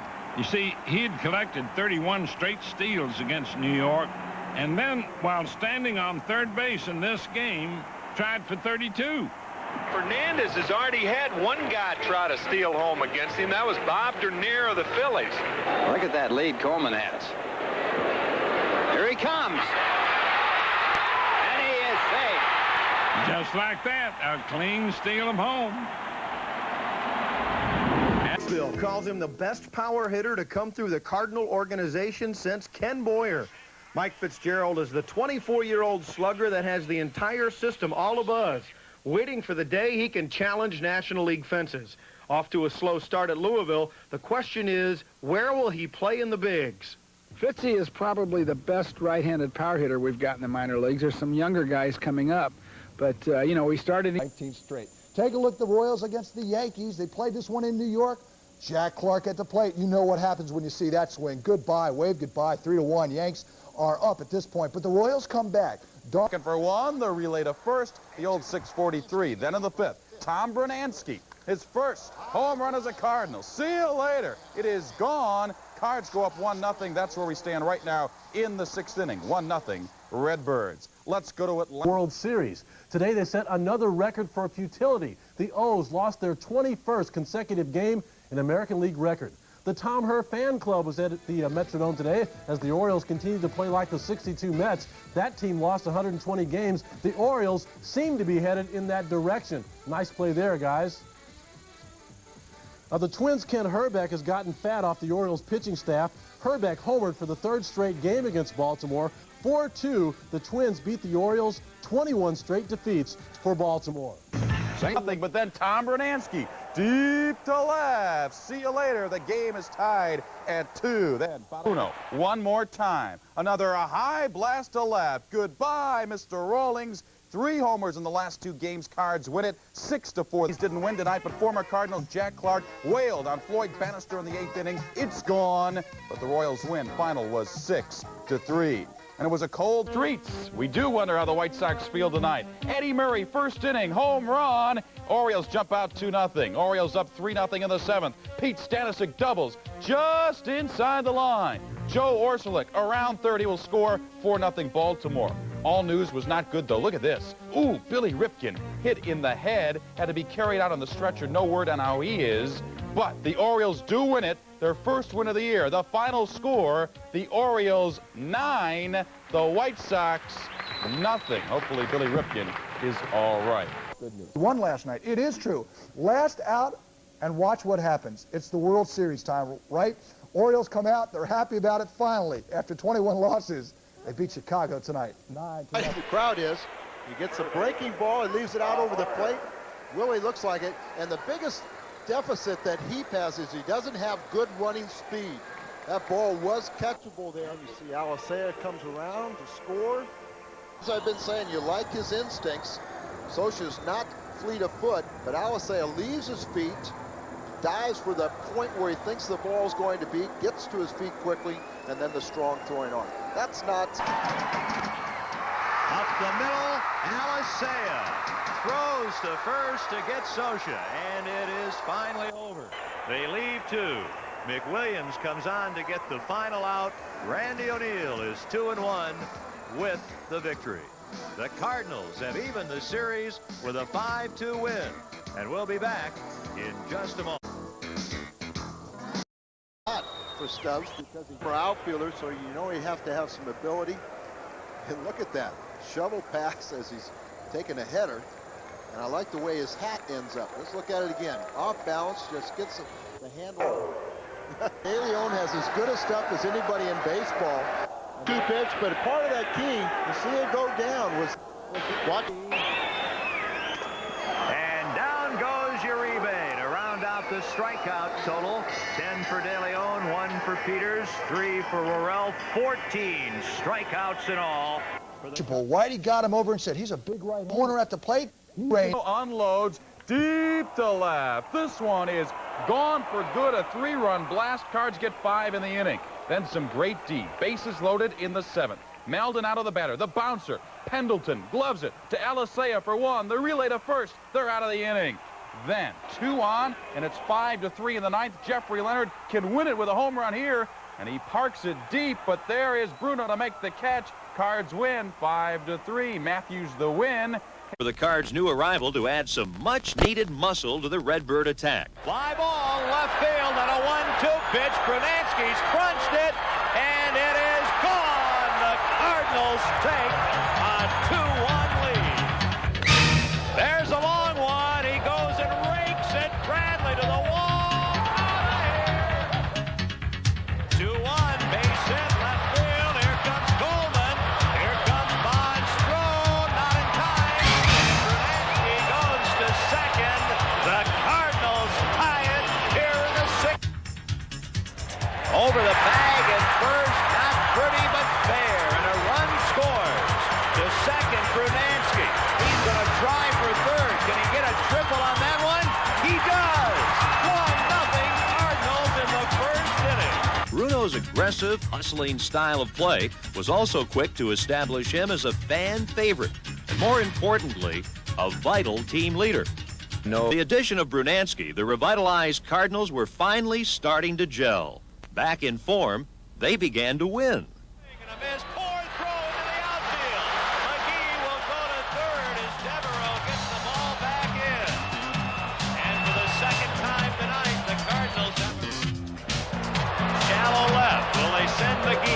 To Leyva. Gibson, a poor throwing arm. McGee's going to try it. Gibson's throw is offline. It's over.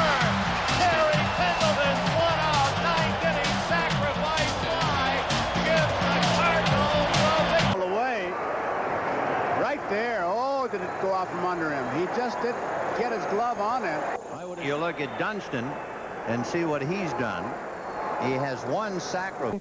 Things were looking very good for the Birds. Young Luis Alicea say goodbye, his first Cardinal home run, and that tied the game at this point at 1-1. Cards then took the lead in the 4th inning. Tom Brunansky. Look out, fellas. Ball drop. Made it the score. Busch Stadium, and Fernando Valenzuela was cooking. And John Tudor flirted with a no-hitter. He carried it into the 8th inning as the Cardinals beat the Dodgers 2-1, and for John, that was his 3rd quality start. McWilliams just been outstanding for us, and I really feel that that we can keep him in the rotation now. We get Daly back this week sometime. I think we're going to be a pretty good ball club again. Is it amazing to you that John Tudor's had such good control? Yeah. Not setting a date. You know yourself better than I do, and when you tell me you're ready to pitch, you're going to pitch. a tribute to the fact that he's just an outstanding pitcher. Brilliantly called as Larry Bowa looks on. Hawkins is the hitter. He misses the squeeze bunt.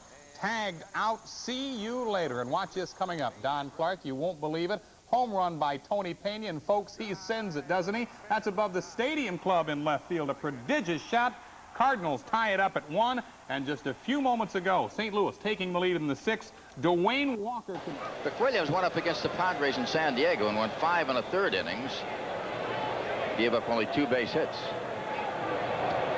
And he got it. Good breaking ball. Tempe goes down swinging. So just to be able to go out and see myself getting big league hitters out for a change, you know, after fighting off AA and AAA guys all year last year.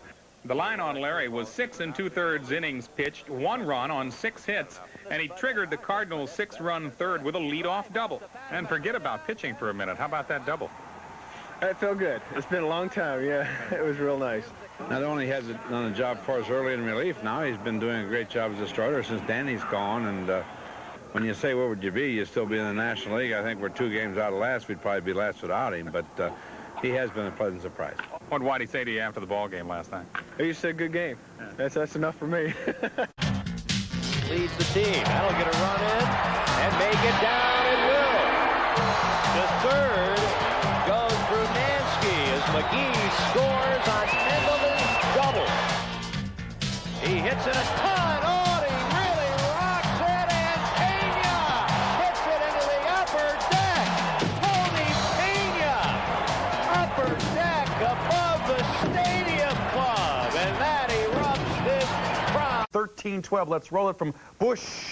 Boy, the scoreboard operator, you bet he was busy today. Pick it up in the 3rd. Chris Spire, the drive to right center. Willie McGee going back. He is there, and then he drops it. 1 of 3 errors in the inning, 2 by McGee. The Giants built up an 8-3 lead. Not to worry. In the 6th, Tom Brunansky drills the base hit to left. Kurt Ford and Ozzie will score. It's 8-7.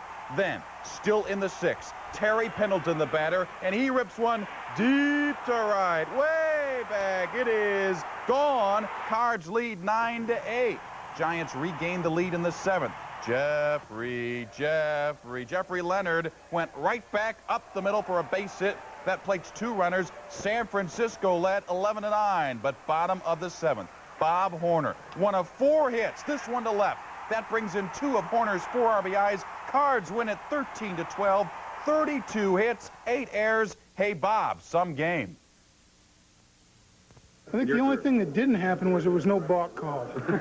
I think other than that, if you were a fan, I think you saw every single aspect of the game. Coming back since the rotator cuff injury, out for about 2 seasons, throwing the ball very well. He has 3 saves in his last 4 outings, and you know, he's almost throwing the ball the way he did when he pitched here in St. Louis. There was a while I thought the only time I'd come back here would be to watch a game, but you know, I've worked hard and I got a chance to play again, so hopefully I get a chance to pitch here.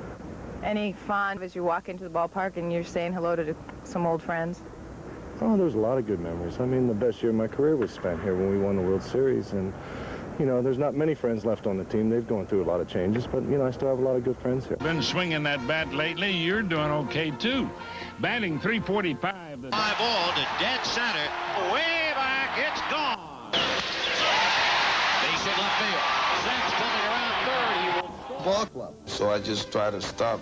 So I tried to stop with my left leg, and that's when I hurt my knee. I did not enjoy that 86.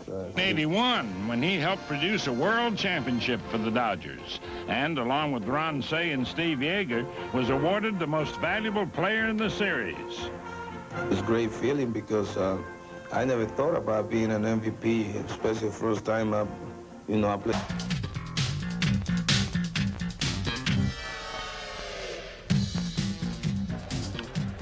Liner down the line, base hit. Here comes the lead runner, Smith, to score. McGee goes to third. It's a double for Pendleton. Welcome to the Outer Limits, or in this case, Busch Stadium, where the Braves and Cardinals played a weird 3-game series. No game was more bizarre than a 19-inning affair, which featured 35 runners left on base and proved to be no day at the beach for either team. The game began with St. Louis taking a 3-0 lead after 2 innings. Nothing too unusual yet, but you wait.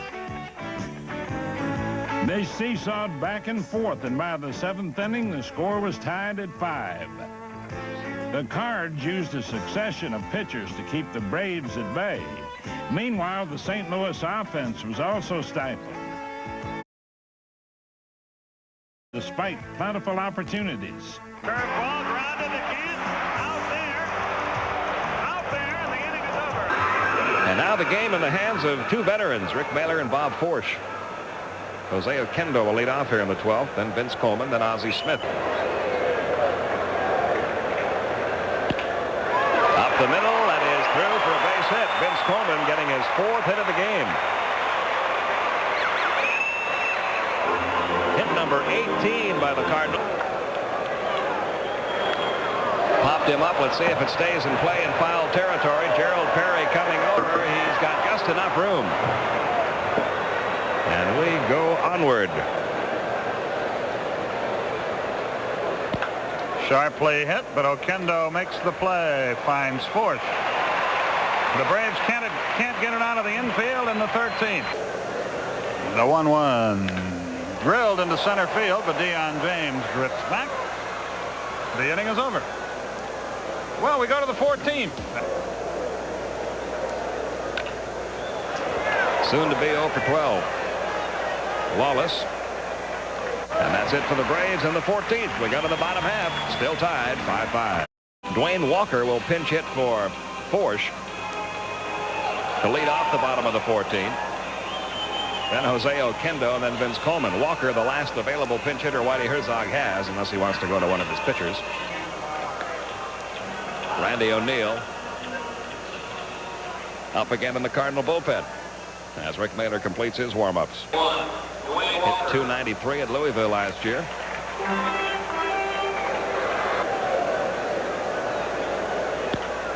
Into right field, that's going to fall for a base hit. So the Cardinals get their leadoff man on here in the bottom of the 14th. Bottom of the 14th, the 2-1 pitch coming. To third to Oberkfell. Rick Mailer gets out of it, and the Cardinals strand their 18th base runner of the night. We go to the 15th inning, still tied. Brave has a 2-2 record. This is his 2nd relief appearance. He has made 4 starts. And he'll be facing the top of the order for Atlanta, James, Thomas, and Murphy. 5-5, 15th inning. Here's Skip. Thanks, Pete. You're welcome.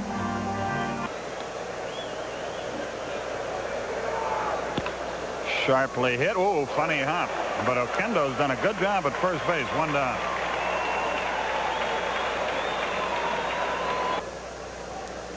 That's where the bad hop came from. But Oquendo was there. Thomas 1 for 6 with an chased a high pitch and struck out. Come on, Murph. It's getting late. Right back to the mound. Nothing doing in the 15th for Atlanta. No. That should do it. Little basketball toss by Thomas. And the inning is over. No hits, no runs, no errors. Pitcher Jose De Leon, the winner last night, is now the left fielder. Morris goes to first base. And the new pitcher for the Cardinals is their utility man, Jose Oquendo. I guess Whitey Herzog feels he can't burn his staff anymore, and he'd rather, if it works out that way, sacrifice 1 game and have some pitching for the next week. So Oquendo will get the call here. That's a bit of a shocker. As we go to the 16th inning. To a full stop.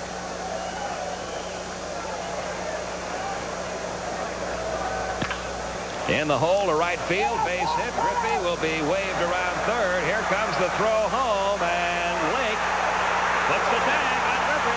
He's out.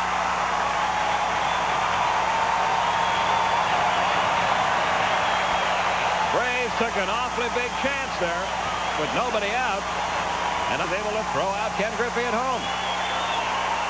Renance Brunanski's got a fine arm, and this, frankly, wasn't even close. A two-hop throw. He's out by 20. And there...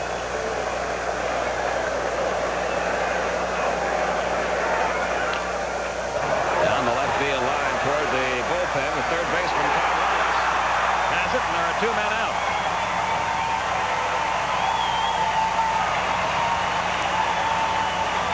Wants Brunansky to move to left field. De Leon's going to move to right. De Leon just now getting the message out there. He's thinking it was never like this in the American League. So De Leon moves over to right field. Brunansky goes to left. Ronnie Gann, a dead pull hitter. What he's thinking here is if there's a base hit, I'll let him try to throw another guy out at home. Oquendo to Gann. Fly ball, deep center field. Willie McGee back near the warning track. He's got it. Jose Oquendo got the Braves out. We go to the bottom half of the 16th. It is still a 5-5 game. Bunt. Out toward second. Ronnie Gann, backhanded grab on to first. We continue from St. Louis. Baylor with a 1-2-3 inning. We go to the 17th. Still tied. I'll tell you what, if Oquendo gets him out again, and if the Braves were to lose to a guy who's not even a pitcher, it would be maybe the darkest hour since the franchise has been in Atlanta. There's the first up.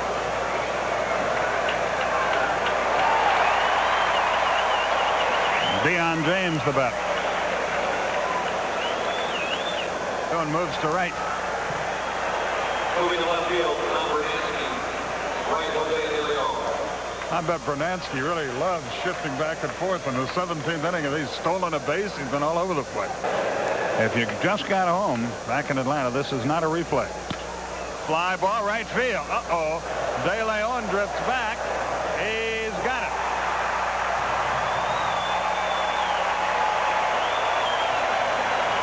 Thomas took a shot over there, but you can see De Leon is cracked up. And then Chris Carpenter will say in the 17th inning, the Atlanta shortstop had a fly ball to right field where one of our pitchers was playing, but he made the catch. Well, now Oquendo's not looking forward to this at all. He's got Dale Murphy up there. And look where the outfield is playing. It's not exactly a vote of confidence for Oquendo. They're almost out of sight. Look at that. Come on, Murph, enough of this. Sidearm ground ball to second. He got him out again.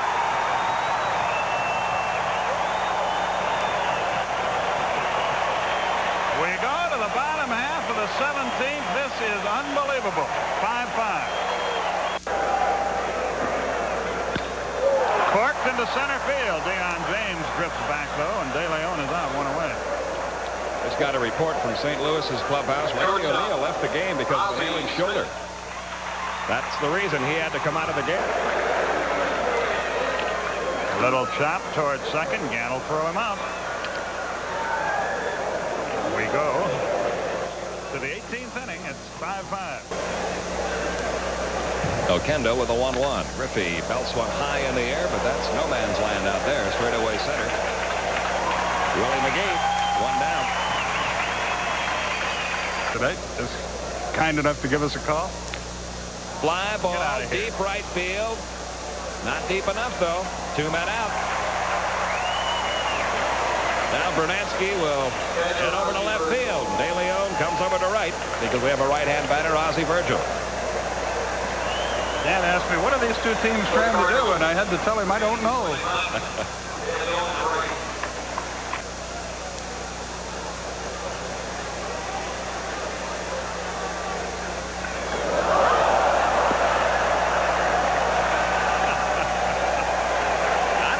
Jose was trying to do there.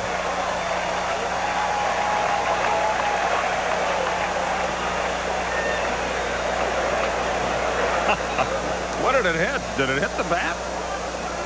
No, they say it didn't hit anything. 1-0.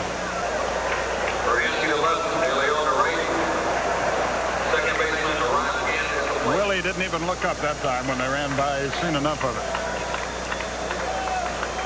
Cardinals. Oberkfell at first. Ozzie Virgil at second.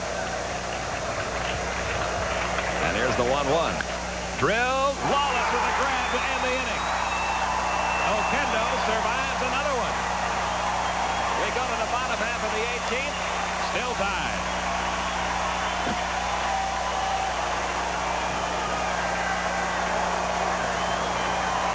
Well, you see a heck of a play here by Lawless at third base. And hits the daylights out of the ball. That's into the corner were it not for Lawless. Whitey Herzog met Oquendo when he got back toward that hole. Oberkfell with the play, throwing on to first. Bad throw. Hit by Perry. Brunansky heads for second. Gerald Perry throws down there. Bad throw. Oberkfell backs it up though.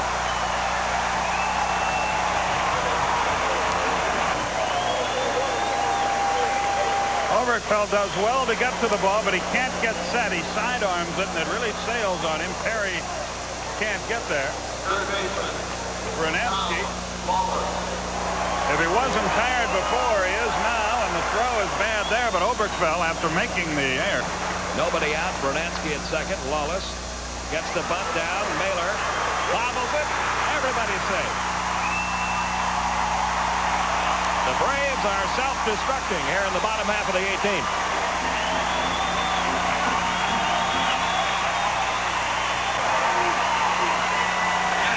He had designs of making a play at third base here, and that's what cost him everything. And then he wisely holds on. Second error of the inning for Atlanta. They're giving him a base hit on that. I can't believe that. Oh, that's terrible. He's playing right behind the bag at second. Griffey and Murphy, Little League depth in left and right. Bouncing ball third. Oberkfell will hold the runner, throw to first, one out. For the runner third, that is the potential winning run. And the 3-0 pitch comes to Alicea. He walked him.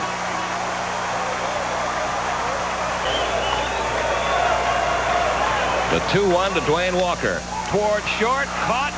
They've got a double play. Tom Brunansky was off the bag at third. The Braves get out of it, and we continue from St. Louis. Andres Thomas to Ken Oberkfell. Tom Brunansky trapped off the bag at third. We go to the 19th inning. It is still a 5-5 game. Coming along. Eventually, Oquendo strikes out Mailer.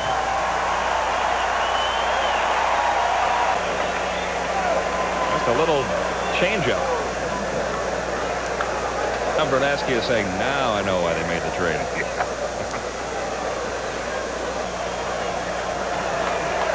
Runner going.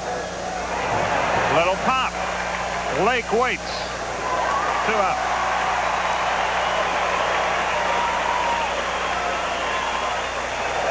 .2:15 Eastern. Line down the left field line. That's going to take care of the tie. 1 run is it. Murphy is around third. They're going to wave him. He will score. Griffey stops at second, and the Braves lead 7-5. And he just patiently waited for that ball and served it down the left field line. Almost 6 hours. Ground ball to third should end the inning. The throw is across the diamond into the dirt, but dug out.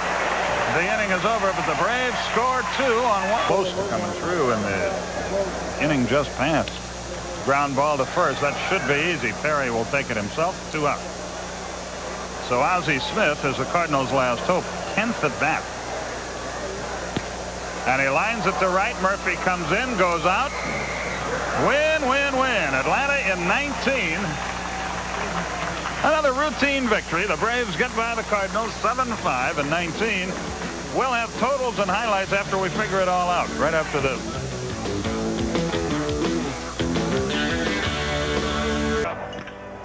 In the hole to right field, base hit. Griffey will be waved around third. Here comes the throw home, and he's out.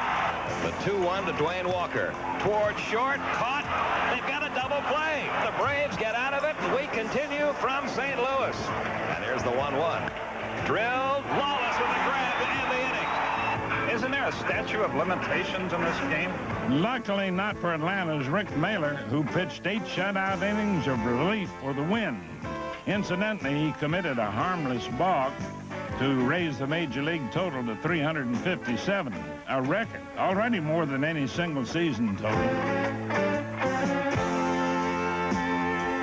If balks weren't enough, how about this? By the 16th inning, St. Louis had used 7 pitchers. So, with the bullpen run dry, relief came from the bench. And the new pitcher for the Cardinals is their utility man, Jose Oquendo. So Oquendo will get the call here. That's a bit of a shocker. Even more shocking was that Oquendo shut out the Braves for 3 innings.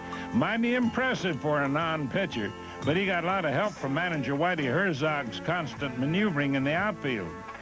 Now Brunansky moves to left. De Leon moves to right. Fly ball right field. Uh-oh. De Leon drifts back. He's got it. Such was the length and breadth of this game that the Cardinals used 23 players, including pitcher Jose De Leon in the outfield. As for acting pitcher Jose Oquendo, he was tired by inning 9. It took 5 hours, 40 minutes, and 19 innings, but the game finally came to an end. By the way, the loss went to Oquendo, the first non-pitcher to get a decision in 20 years. And Cards cable viewers also had the good fortune to witness one of Jose's most memorable 88 performances. Remember, in this extra inning game against Atlanta. Has not reached the point. One out. Perry at second. He runs well. Virgil at first. Can Lawless get to this pop-up? He's got it. That's 2 outs. Oh, this crowd is really into it. Oquendo has come in to pitch here. He will get the victory. He's going to get the victory. He'll be the batter, one of them in the 16th for the Cardinals. Center field, McGee. You got a chance. Listen to this crowd.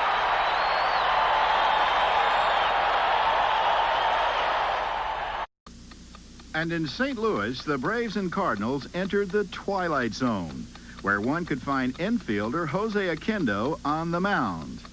And playing musical outfield, Tom Brunansky and pitcher Jose De Leon. A good time was had by all. Isn't there a statute of limitations in this game? For Jack Clark, after missing the first 2 weeks of the season, the celebrated free agent is healthy again, and with 7 homers adds to an already potent lineup. I normally get 4 or 5 at-bats at least every day with this team because, you know, they just, with the DH, and they just go through the order that fast. So I'm looking forward to as many good quality at-bats as I can get. And, you know, if I do that, then I should be able to hit, you know, my 20, 25, 30 plus maybe, who knows, home runs and drive in 100 runs. You know, just be consistent and we should win. And as for now... Remember Larry McWilliams? With Atlanta, he took a stab at stopping Pete Rose's 44-game hitting streak. Then it was on to Pittsburgh, where his no wind-up delivery won him 15 games in '83. Well, after kicking around in the minors much of last year, Larry's hooked on with the Cardinals, and he's been nothing short of spectacular. And that includes his work with the bat. Drive off the bat of McWilliams, and it's fair. Wow. How about Larry McWilliams? So far, Larry's 2-0 with a 1.56 ERA. As they say in St. Louis, it's nice to have Big Mac back on the attack. Thrilled to be back in St. Louis, right, Joaquin? Well, I feel happy because everybody knows that I still love San Luis, you know, and if someday I'm going to get to, I like to play with San Luis, but they don't want me, you know, but I still have a good feeling for San Luis because the fans, they were pretty good in the front office, and there's no doubt about it, but what it hurts them. Oh, thank you very much. All right, catch of the week. Dave Concepcion, line to the right. Back goes Tom Brunansky, and he makes a great catch. Temper tantrum. David Cohn, the curveball. Ooh, hits him. Pedro Guerrero throws the bat. Pop-up of the week. And Brunansky leaps and makes a great catch, and that saved a sure double. He is becoming a Cardinal favorite. Brought the crowd to its feet in the Birds' 6th, a home run with Ozzie on board. That tied the game at 4. You can hear the crowd too. Extra bases away from Rafael Ramirez. Maybe saves the ball game. Great catch. In the 11th, winning run at third, Pena, he is on a tear, cracks his second homer in as many nights out of the ballpark, a 3-run shot. Joaquin Andujar takes the loss. Cardinals win it 7-4.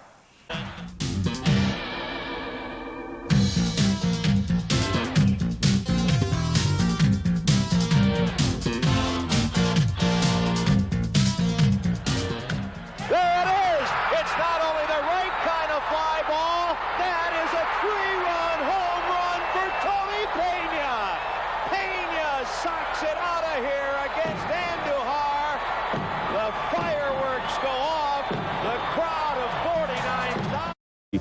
Emerging stars for San Diego. Ozzie Smith, as always, providing the spectacular with Louis Screwball. Last week's Screwball centered on that somnambulance scene in St. Louis that spread from Saturday to Sunday, 5.5 hours, 19 innings, and eventually saw the shortstop pitching.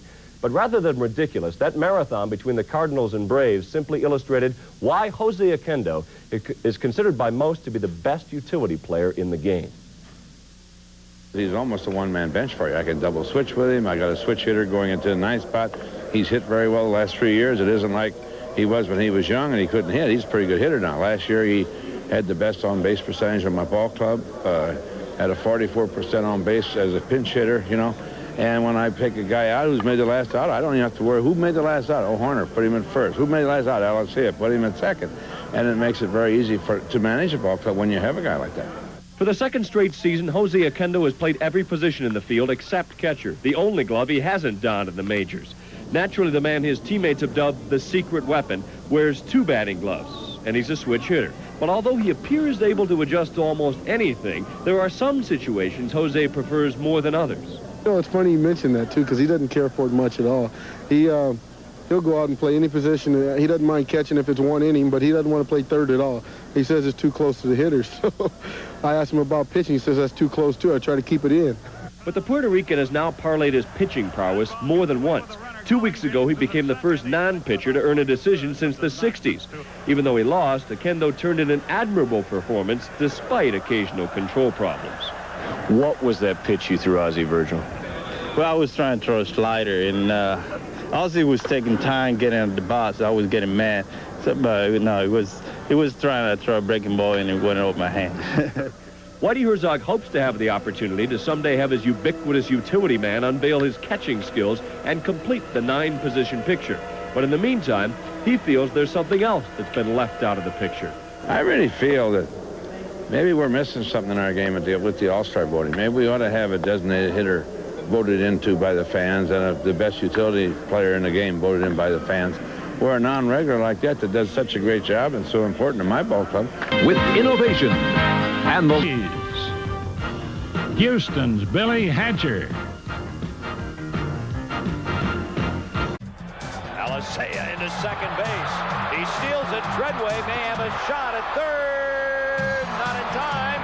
Ball gets away. They're going to wave in Alessia. Here he comes. He'll score. That ties it. And the running Redbirds are tied.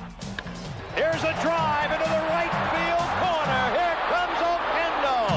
There goes Coleman to second. It's a stand-up. The Cardinals, 4th inning. Stroh's up 2-1, 2 out. 0-2 on the pitcher, Larry McWilliams, and third baseman Chuck Jackson overthrows the ball to first on that grounder. Tony Pena and Luis Alessia will score on the error. 3-2 Cards in the error would continue to haunt Houston 2 batters later. Ozzie Smith. Ozzie Smith, high and deep. This is only the 15th homer of his career, folks, but it is a 3-run shot and a big one. 6-2 Cards, St. Louis, 5 unearned runs in the inning. 9th inning, Joaquin Andujar facing Tom Brunansky, and look at that one. Forget all about it. Brunansky sends that one way out of the park, and it is 9-6 St. Louis. Next batter up is Tony Pena, and Andujar, you didn't see it, but he'd thrown a pitch high and tight to Pena, and he was warned. Hal Lanier protested. Next pitch, Pena fouls it off, but hasn't forgotten the close one that Andujar threw before. Yelled something at Joaquin, and you know Joaquin doesn't have the longest fuse in the world. He threw down his glove, wants a little piece of Pena. In the spirit of the moment, both benches cleared, but no punches thrown. Andujar, however, ejected from the game. Bottom of the 9th, Todd Worrell to Billy Hatcher. Grounds 1 to short. Alessia made a bad throw to first. It got away, but the relay to the plate gets Gerald Young, and that's the way it ended. It was...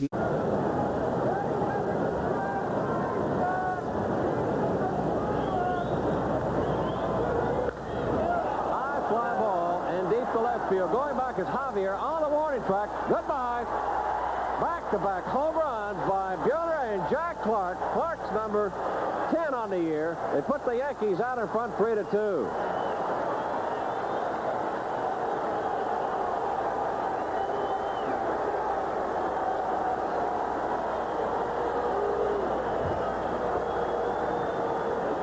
He had Clark out in front on that, and all the big man did was just put the bat on the ball, knocking in his 30th run on his 10th homer. Boy, they can strike in a hurry. There's the change. You can see Clark way out in front. Watch him. He's up. Now he plants. Hands are coming forward, but he still made that little move to compensate where he had some power. Well, back-to-back home. To the Padres. Tom Brunansky continues his tear. The Cardinals are 26-13 since he came over from the Twins. He has a 19-game hitting streak, the longest of his career. The Cardinals would Ski with the sliding grab. In Philadelphia, not too bad here. Willie McGee goes back. He robs Chris James. And how about Bob Horner? The ground ball. What a great stab by Horner. Flips to... Following a victory over the Mets on June 8th, keyed by this Willie McGee 2-run double, the Cards moved 5 games over the 500 mark and appeared back in the hunt in the NL East. Scored 2. McGee going for second. He'll have a double. Cardinals lead it 2-0. Hitter Ozzie Smith batted left-handed against the Cubs and hit his first regular season home run from that side of the plate. By the way, the only other left-handed homer of Smith's 11-year career. From his knees, he will gun down Darnell Coles. Best player Larry Poncino, who might have been charged with player abuse as he accidentally flipped the bat aside, hit Tom Brunansky of the Cardinals, who was able to shake it off. Here every night. Tonight's pitchers, Larry McWilliams at 80. Handed batter. He's a switch hitter. As a right-handed batter, hitting .298. And that adversity that Carter... Let's see, 8 in Clemens and Gooden. There it was. 10 hits, 2 walks, and he also hit a man that day in an inning and 2/3. And you got to figure when you're angered by the deal. No, I think when I was finally traded, I look at it as a full circle, because in 1982 we lost 102 ball games, and in 1987 we turned it around and won it. So I feel I accomplished my goal when I was with Minnesota. And he did. He got the ring. And now he's in the National League for the first time in his career. A mistake, and the speed still changed. Really fooled him, and he popped it up to right field. Now here's Horner. Those numbers aren't terrible, but that's not what the Cardinals had in mind. They got Horner to get some stock into the lineup after Jack Clark signed with the Yankees. And in fact, Horner has had the type of season that a regular Cardinal normally has. He's hit all 3 of his homers on the road. And of his 52 hits, he had...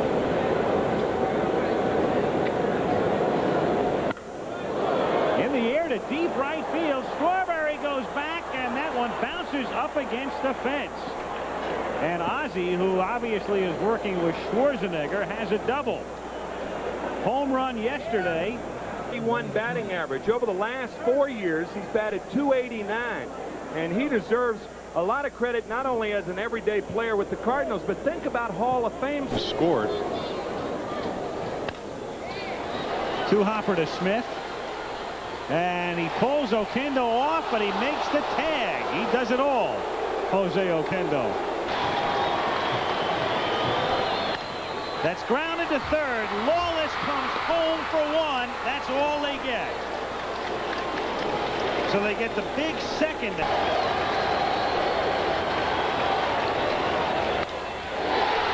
right, and right at Brunansky. And so Herzog walks Strawberry, and then Daly gets McReynolds and gets Carter, and the game is still tied 1-1 after Johnson with 10 homers this season. Johnson coming into the game a .188 right-handed batter, and he gets hit by the pitch.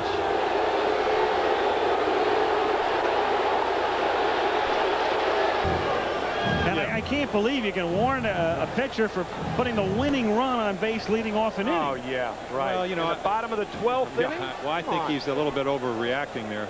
Of course, he is doing his job. You can say, well, Whitey's saying just what Tommy Lasorda said, and how do you expect my pitchers to get anybody out? That plus, I think what I just said in terms of, hey, I'm trying to win a game. It's a critical game. You're going to tell me my guy's going to put the winning run on base with nobody out? I wonder if the warning would have been given if that pitch were thrown before Johnson hit the foul ball. Exactly. The sequence of events. You're right. You're right. The second time tonight, he popped out as a pinch hitter in the ninth. And he fakes the bunt, chops one into left field for a base hit. Johnson will score, and the Mets snap a 5-game losing streak.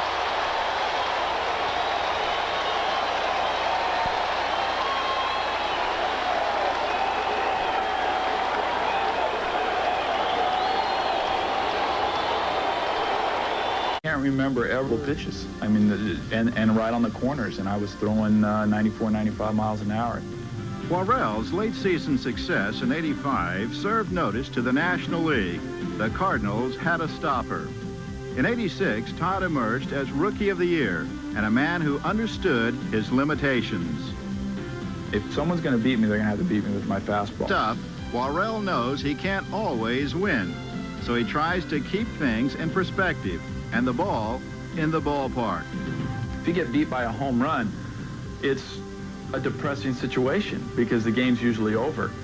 And you have to be able to be tough mentally. And I think you have to know how to win, and you got to know how to lose.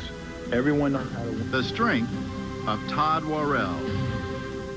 Be in the starting lineup in Cincinnati next Tuesday. It's a chopper, and Hamilton can't make the play, and Smith will turn a single into a double.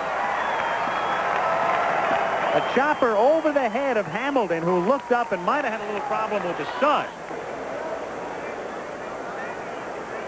Smith goes, and so does Brunansky, and the pitch is a strike, and there's no throw. Ozzie got a tremendous jump on Kruger. And the runner off second base is faking or not. If he takes 2 steps and stops, you could be hung out to dry between first and second. So a very alert. Gerald, playing first base tonight, began as a catcher. The other Mike is a catcher. And this Mike is up here because of all of the injuries. Traded for. Because, of course, they traded for Jack Clark. Steered by Kruger. Maybe come up with some plausible reason. Chopped and charged by Hamilton, but no chance. There he goes. Good jump pitch out, and the pitch out too far outside. So they had it read right. Control a pitch out, and Kruger failed to do that. And the 2-1 pitch coming to Ozzie Smith. Coleman on his way to third. Smith takes the strike. Throw not in time. It's the 13th time he has stolen third. And once again from high home. And what you're doing is you're running on the pitcher's delivery to home plate. And he just outruns Dempsey's throw. Rick gets off a strong throw, but he beats it easily. Max playing deep. 3-2 is lined to right for a base hit to tie the game. Ozzie Smith drives in his 27th run. 1-1 here in the third. Once was running here back in the middle 60s. Ozzie on the curveball slaps it to right field on the 3-2 pitch. And he hits it right back through the middle for a base hit. Smith takes the turn at second and holds there. So twilight or not. But it appears that way when you're on the mound. Runners go. The pitch is inside. Dempsey's throw not nearly in time, and a double steal. And Brian Holton is... Ooh, and down he goes, and it sounded as if it hit the helmet. Terry Pendleton goes down, and it sounded as if it hit plastic, but he's holding his hand, and so Pendleton, who has spent half of the year already on the disabled list, gets hit again to force in a run the very hard way. You're just looking for the ball, and then the guy throws it over 90 miles per hour. You can't see, you can't pick up the spin. You want to make contact, stay out of the double play, and it's almost at your head. Lucky to get out of the way. You know, Jim, Terry Terry's not diving into that ball or anything like that. The ball appeared to hit him on the left wrist.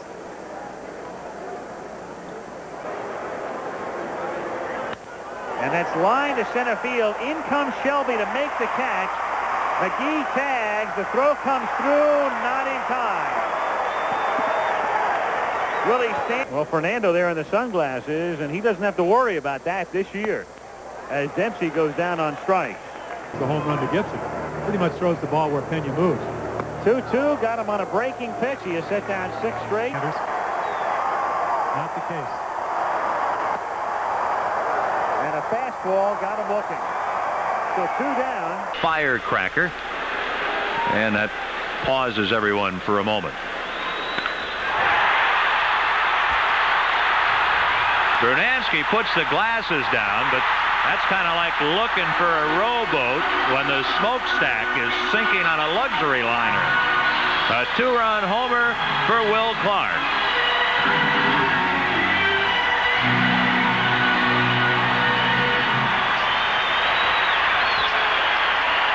Unfortunately, injuries, the Cardinals' nemesis all season, began taking their toll. Terry Pendleton, Joe McGrain, Greg Matthews, Danny Cox, among countless others on the disabled list.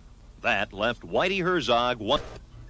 Injuries and a lack of consistency aside, the '88 Cardinals did, though, feature some truly outstanding individual performances, highlighted by team MVP Jose Oquendo.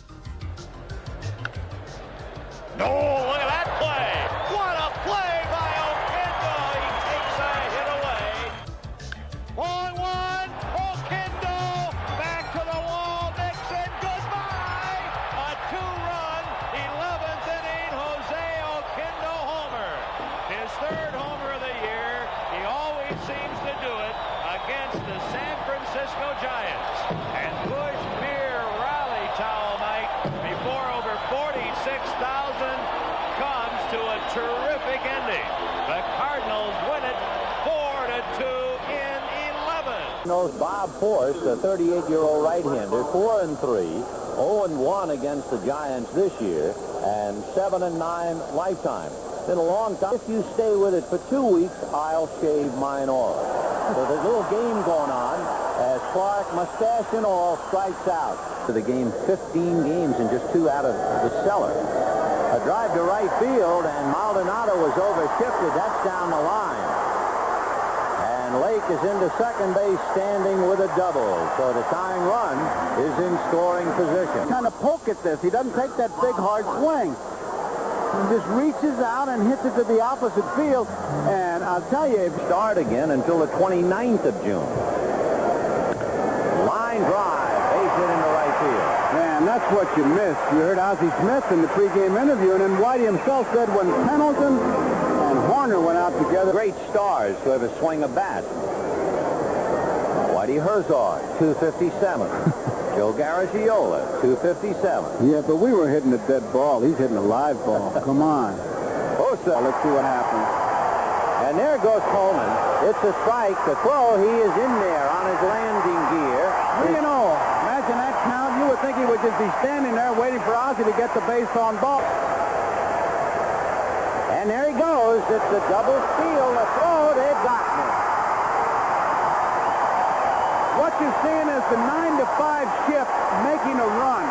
Bases for the Cardinals. We'll take another look. It wasn't close. No way, even if the ball is there in time. So second and third, nobody out. To McGee. Little roller up the middle, smothered by Thompson. No play, the run is over.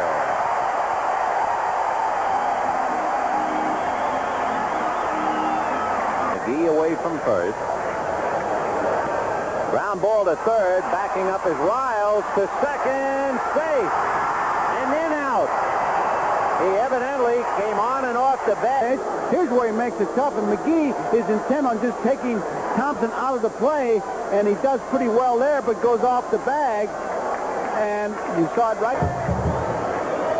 And there he goes, and is a looper base hit into left field. Bernansky's going to go to third. Aldretti's throw, he is in there. Holding at first is Pendleton.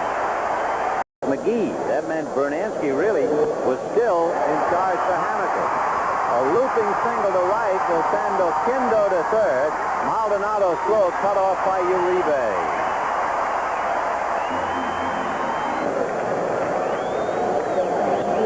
That's hit down the right field line, slicing and landing fair.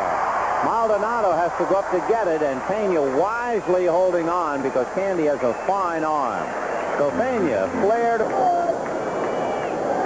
As Ozzie grew older, like good wine, he got better. And drives one into the left field corner, hooking in the corner, gone.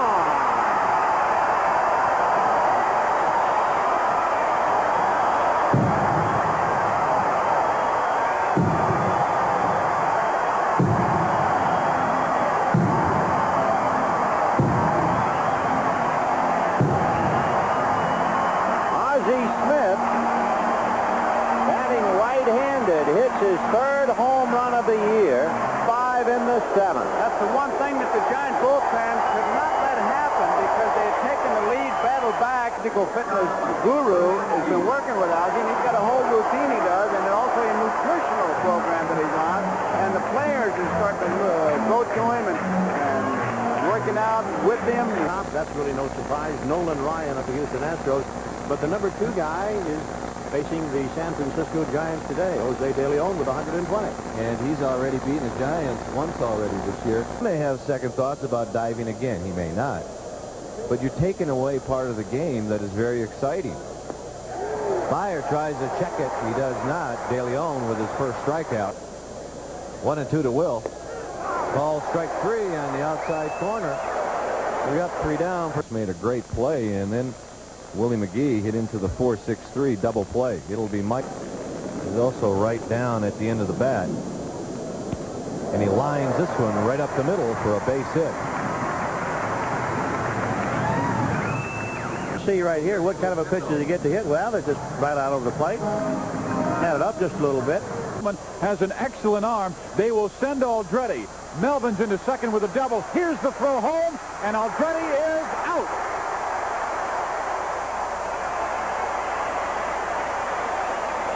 Down Mike Aldretti at the plate.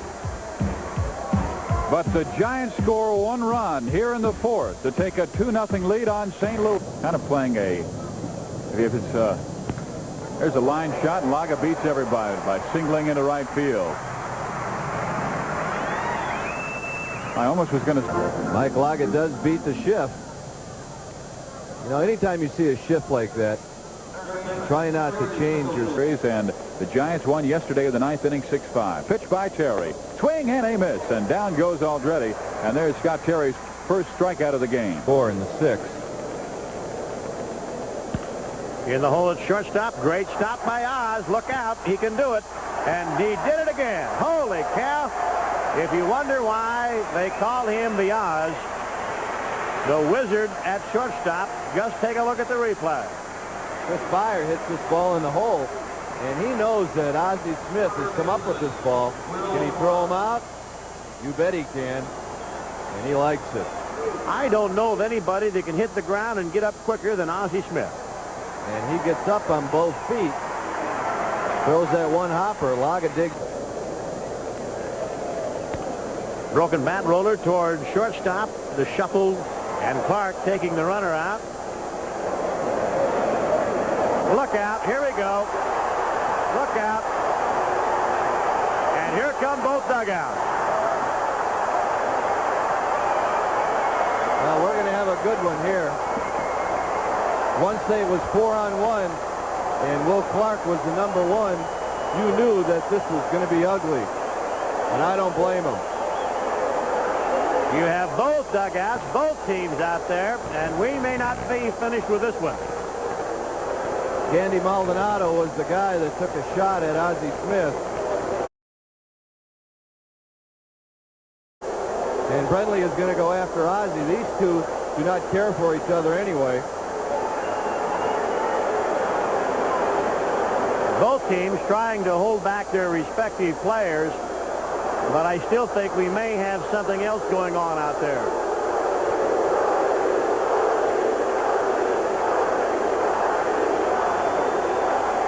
Ozzy's still pouting off. Well, here's where a lot of words are exchanged.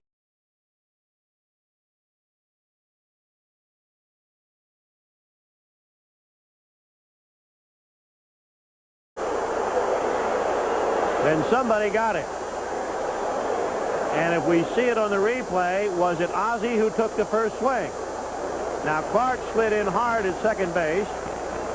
Earlier in this series, a couple of games ago, yesterday, Robbie Thompson was spiked at second base, and he got banged up a little bit and couldn't play.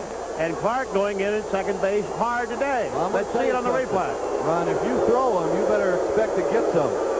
Clark doing his job. Yeah, Oquendo doesn't like it. I didn't like it either. Okay, and Now look at it right here. And look, see Oquendo hitting Clark in the helmet.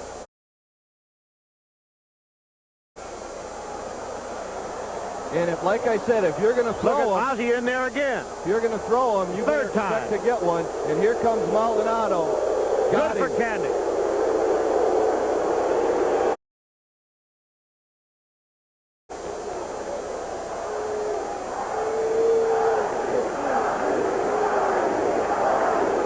I guess it depends upon what side you're on right here.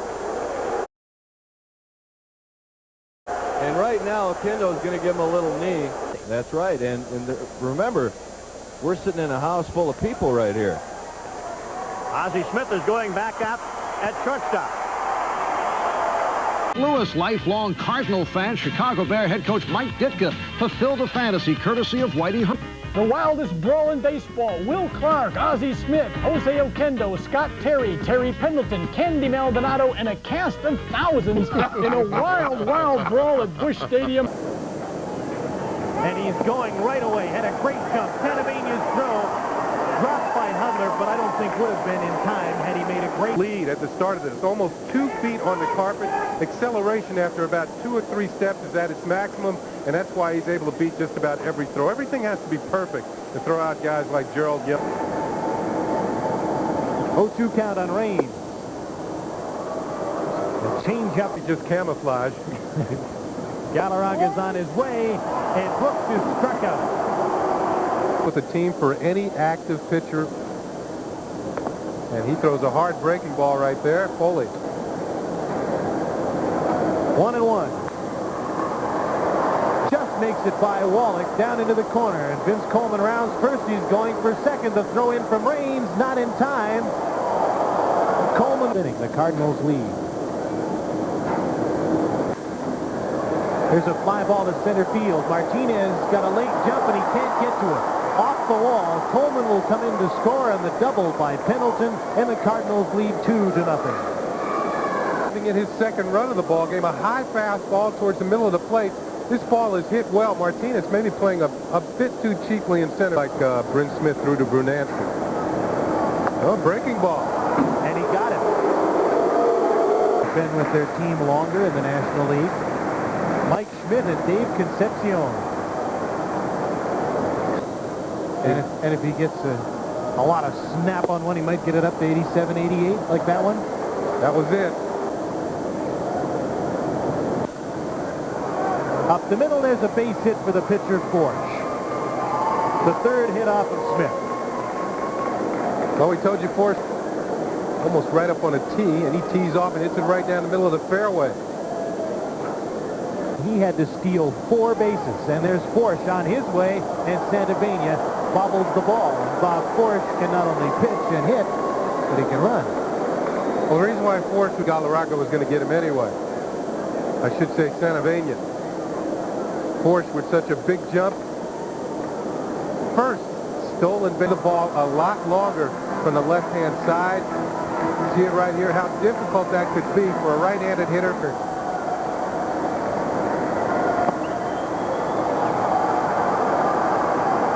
Galarraga got a piece of it, but Pena caught the ball. 30 quality starts from their starters in their last 34 games. Pena hits this one to the wall and left. Rounds first, is on his way to second. Might be a play. The throw is offline. Going back when he was with the Pirates in 84 and 85. Breaking ball. Base hit up the middle. Martinez charges it.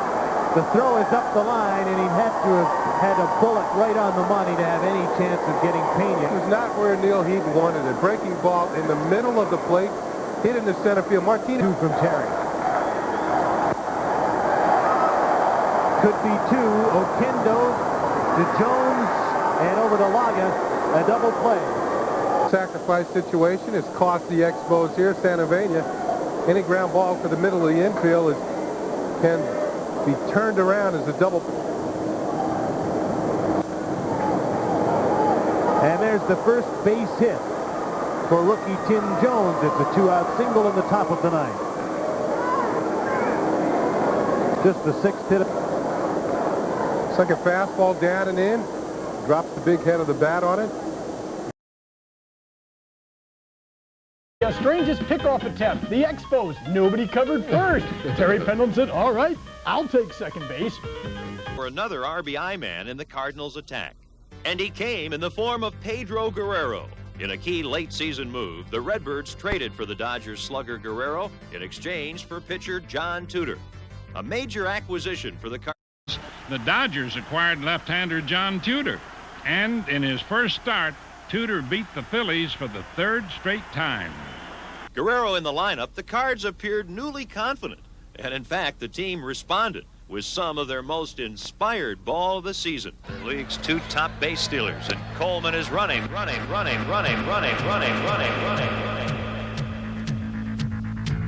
saved at second base. Here it is, Pendleton to Oquendo, on to Laga, triple play! The Cardinals turn a triple play here in the 8th inning. How about that?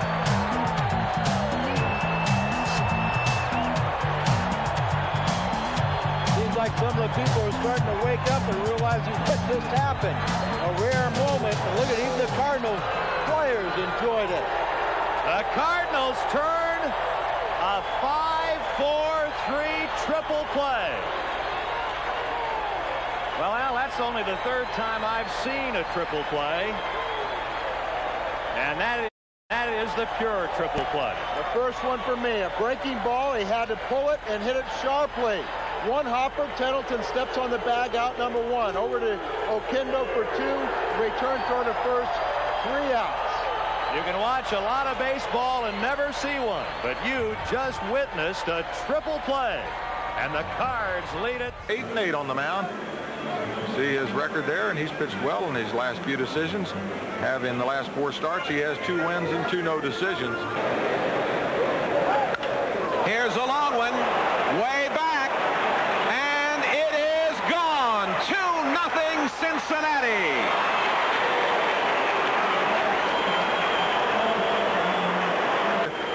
You could see Pena setting outside just about belt high. He looked like he wanted to waste the ball upstairs. He banged this one, stays back of it.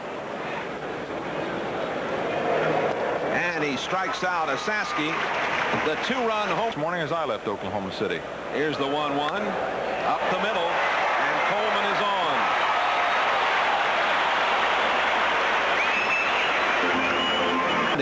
We'll tell you about the pitching pairing in a moment. Way outside, and Diaz looks bad as behind second base and dropped the ball. And then Bergman just went ahead and left the ballpark. Leading it off in the second. Pendleton into right field. So the leadoff man has reached in both innings for the Cardinals. Coleman with a single. Once he made contact, it was like a springboard. And inside the bag, Pendleton will be waved home.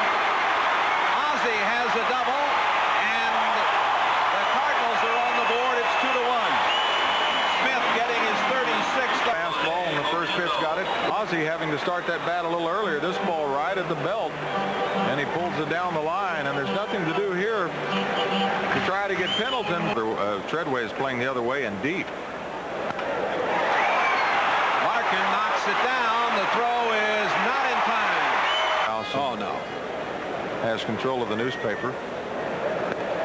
Strikeout.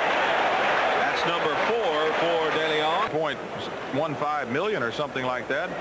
Jack said, I would have been happier. Look at that curveball. Another one just like Calvin. And then .300 lifetime in his career against Cincinnati. Fair ball, a double. Coleman is 2 for 2. And Norton's going to have this pitch hitting, as did Pendleton, and there's a breaking ball that's upstairs. Anything picks up and goes towards home. Down the line, Coleman comes home. Here's Guerrero, and the Cardinals take the lead 3-2.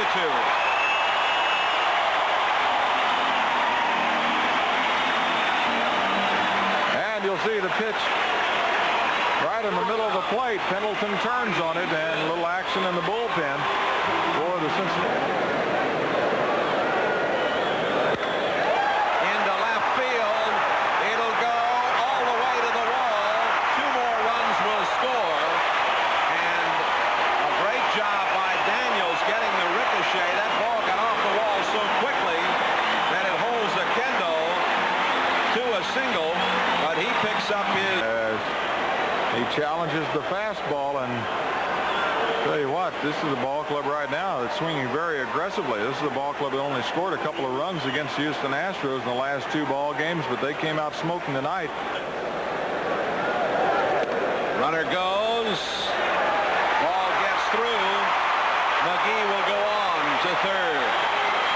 It'll be a stolen base.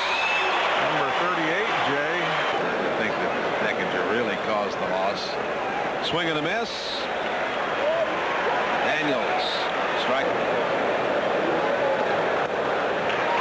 Strikeout number 7. The snapper do a great job. Pendleton singles into left.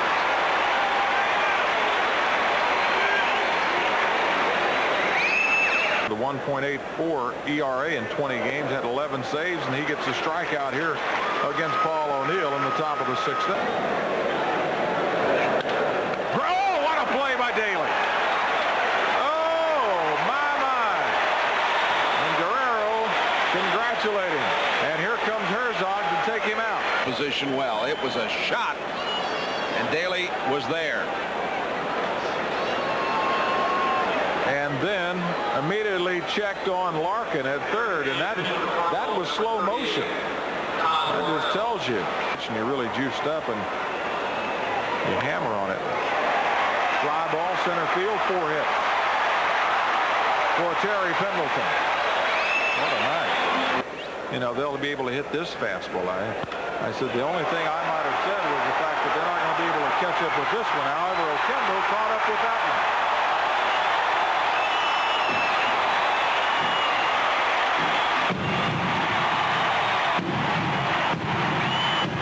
Only Oquendo's 4th home run of the year. He has 4 RBIs on the night, and as a single, a double, and now the home run to go with a ground out in the 5th, and that hurt. Well, that was his 7th career. Here it is, and he got enough of it. The fans want him to come out and take a bow, but well, he might, but it's not Oquendo's style. The wind did not have any effect on Oquendo's ball. Ball 4, and Murphy walks for a rep. That's not a very good idea.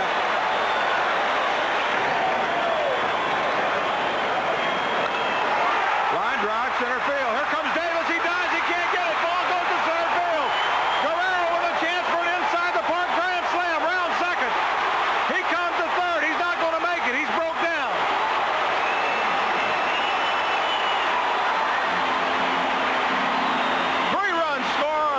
Triple by Guerrero, and Guerrero hit a shot right at Davis. He thinks he's got a chance. It's just under the glove, and bye-bye. A couple of big innings here for St. Louis, a team that hasn't been scoring many runs. Well, yes, for those people. Yep. Long drive, center field. McGee right at the edge of the warning track, and that'll do it for the Cardinals in the Reds game tonight. 10-4, Cardinals win it. Winning pitcher John Costello. And we'll be back. For the Cardinals' future, Guerrero immediately stepped in and waved his magic wand. Up off this show. A drive to center, and it's Davis. It gets by him. It could be an inside the Parker. Laurel scores. Coleman scores. McGee scores. Heading for third, Guerrero. He wants to stop. Sabo can't handle it. First hit for the Cardinals, a double for Pendleton. Red in there. Foul down the left field line as he was bidding for a home run.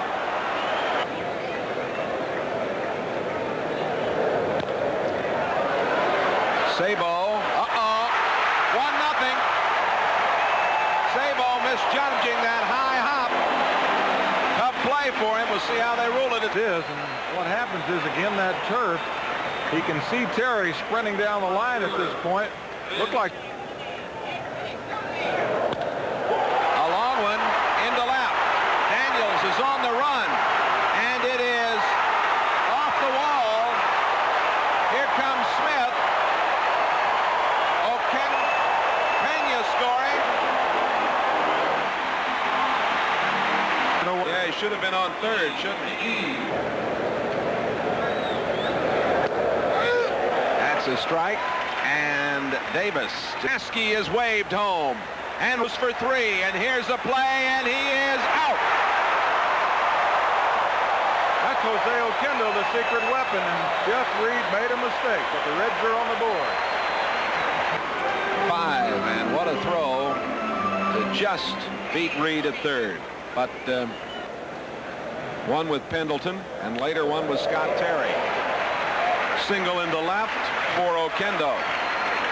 And he is now 6 for 10 in this series. 1 ball and no strikes.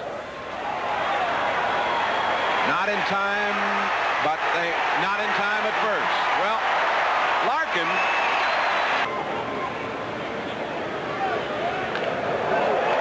The bunt. It's a good one. Oh, breaks his throws wide. Here comes Oquendo. Here comes Pena. And it is 6-1.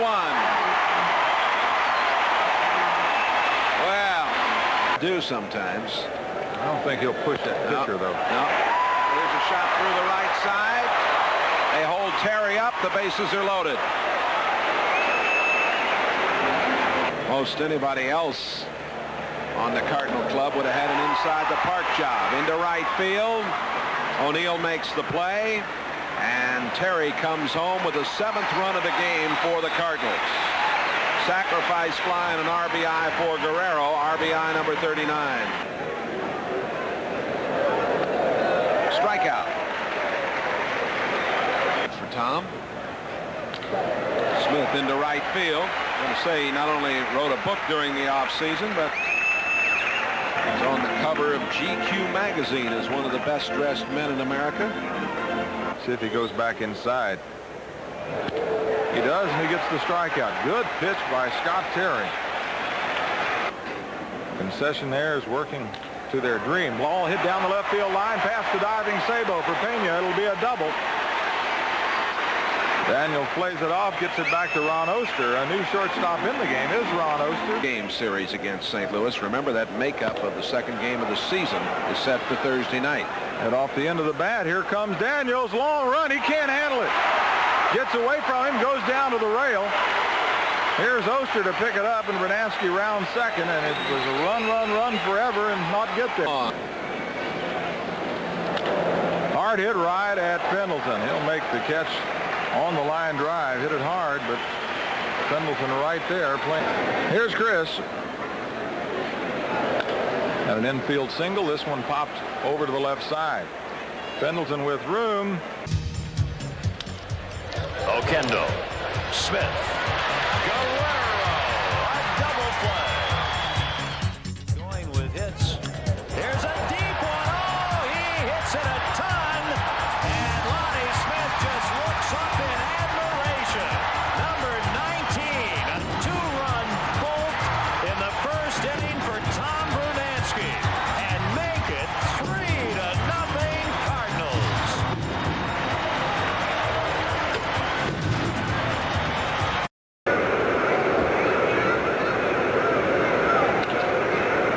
That should end the inning. Guerrero can't find it. Now he does.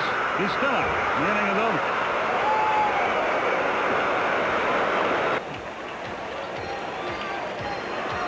It's right there, Pedro. You can't see a little white thing right in front of you. There you go. Yeah, that's the one. End of a half inning. No score. Sharply hit up the middle, through into center, base hit. So a fast man is on with one out for Guerrero. Mailer records his first strikeout. And Tom Brunansky hit a 2-run homer and drove in 3 runs last night. The 2-2 got him looking. Lonnie Smith, the batter. Fifth Dimension, 1970. Before that, I think. Fly ball right center. Brunansky's going to have yet another play. And the inning is history. No hits. Another 1-2. And De Leon records his second strikeout. Foot on the carpet. The 2-0. He's going. Lined over the glove of Gerald Perry down the right field line. McGee should score. He's being waved around. He'll score easily. James has problems along the right field line picking it up. And Smith trots into third base with what I believe will be scored a triple. As he should have. The ball gets right past the spot he just vacated. And then I think it gets hung up down in the bench. Pedro Guerrero lines the first pitch up the middle as Ozzie Smith scores the Cardinals' second run. Both runs scored with 2 outs. Trying to get ahead of him with a fastball inside. Got it out over the plate. That is bounced to second. They got one at short. They have 2 at first.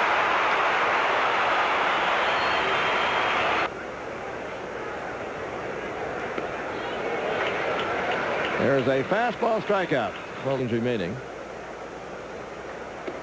I think he went around. He tried to check in Deion James. He got him. Fastball inside, strikeout. He struck out the... On the way now to Andres Thomas. Struck him out for the 3rd time tonight. Steeler, but he's still got pretty good speed. Drilled into right field. That's going to be in for extra bases as it heads for the corner.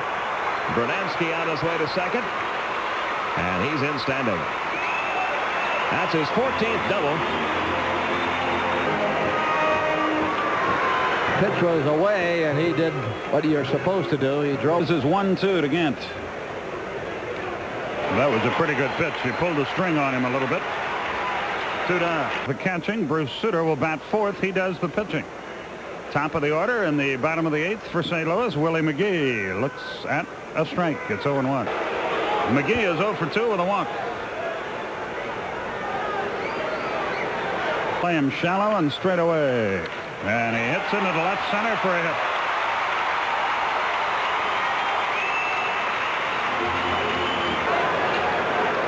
There he goes.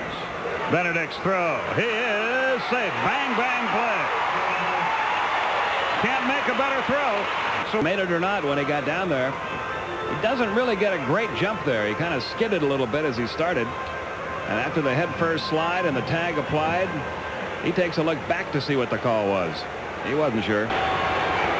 Let's find out. Yeah, he's swinging off the glove. We got a tie game. Guerrero is going to try for 2. The throw to second. He is safe.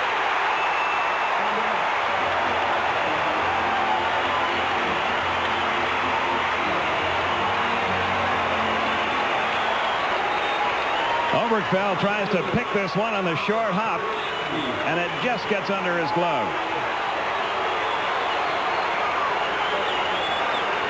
Bang, bang play at second. An awkward slide. Pendleton with 2 on and 1 out. Oh, off the glove of Sutter. The bases will be loaded. And if Sutter doesn't get a piece of... So far, 1 run. High chop over the pitcher's head. A run scores. Everybody's safe. And the Cardinals have turned it around. They lead it now 4-3. Gant gets a glove on it here. But even if he picks it clean, I don't think he's going to throw out Kurt Ford. Have the lead. Now they can break it wide open. The squeeze is on. The bunt is down. The play will be to first. He's out. And the Cardinals lead by 2. Perfectly executed squeeze bunt. Into the ninth. Blocker hits it to third, and that's that. Braves lost 2 out of 3 in Cincinnati, 2 out of 3 in Pittsburgh, 2 out of 3 in Chicago, and 2 out of 3 in St. Louis. Totals and highlights after this. The deflection and Ozzie Smith on the correction. 3-0 pitch. Fastball ripped over him. Hit by him. Ozzie will cover on the score and tie it up. Guerrero turning for second base. The throw comes in. He's safe. Guerrero drives in his second run of the night. 2 hits in the night. And he's a hit. Disabled list stint, the rest, the leg healthy. He's been a different guy. Ooh, good breaking ball. Well, maybe it won't count because we talked about he was going to jam him inside. You only get half as the hitter. And he rips one fair into the corner and right. And he'll take a big turn and hold on. It's a single. And it's the Cardinals. Old Scott Terry. Pitch was up, out over the plate. Terry just hits it down into the... Can he hit? That's it. Winningham strikes out and 3 strikeouts. Dwight Gooden have their sights set on the same award. There's a bounding ball fair into the corner and right. And Ozzie will go to second and pull up with a double. Smith, a leadoff 2-bagger. Throws a fastball. Ozzie just tries to reach out. Hits it. Guerrero, the big RBI bat. Up the middle. Oster way over. Throws to first, but not in time. And the Cards have runners at first and third and nobody out. And a double play. Liner to left, and that'll fall. Oquendo with a base hit. Fastball by Oquendo. He comes back. And that's a base hit. Oquendo has to wait as Winningham looked like he might try to make a shoestring catch. And up. Safety squeeze. Left center. Get in there. Daniels won't get to it off the base of the wall. Oquendo scores. Pena scores. Coleman comes through with a 2-run double. And the Cardinals lead Danny Jackson and the Reds 3-1. Authority. Good fastball up, out over the plate. And look how far Vince hits this ball. Off, he misses a home run by about 3 feet, plating both runners.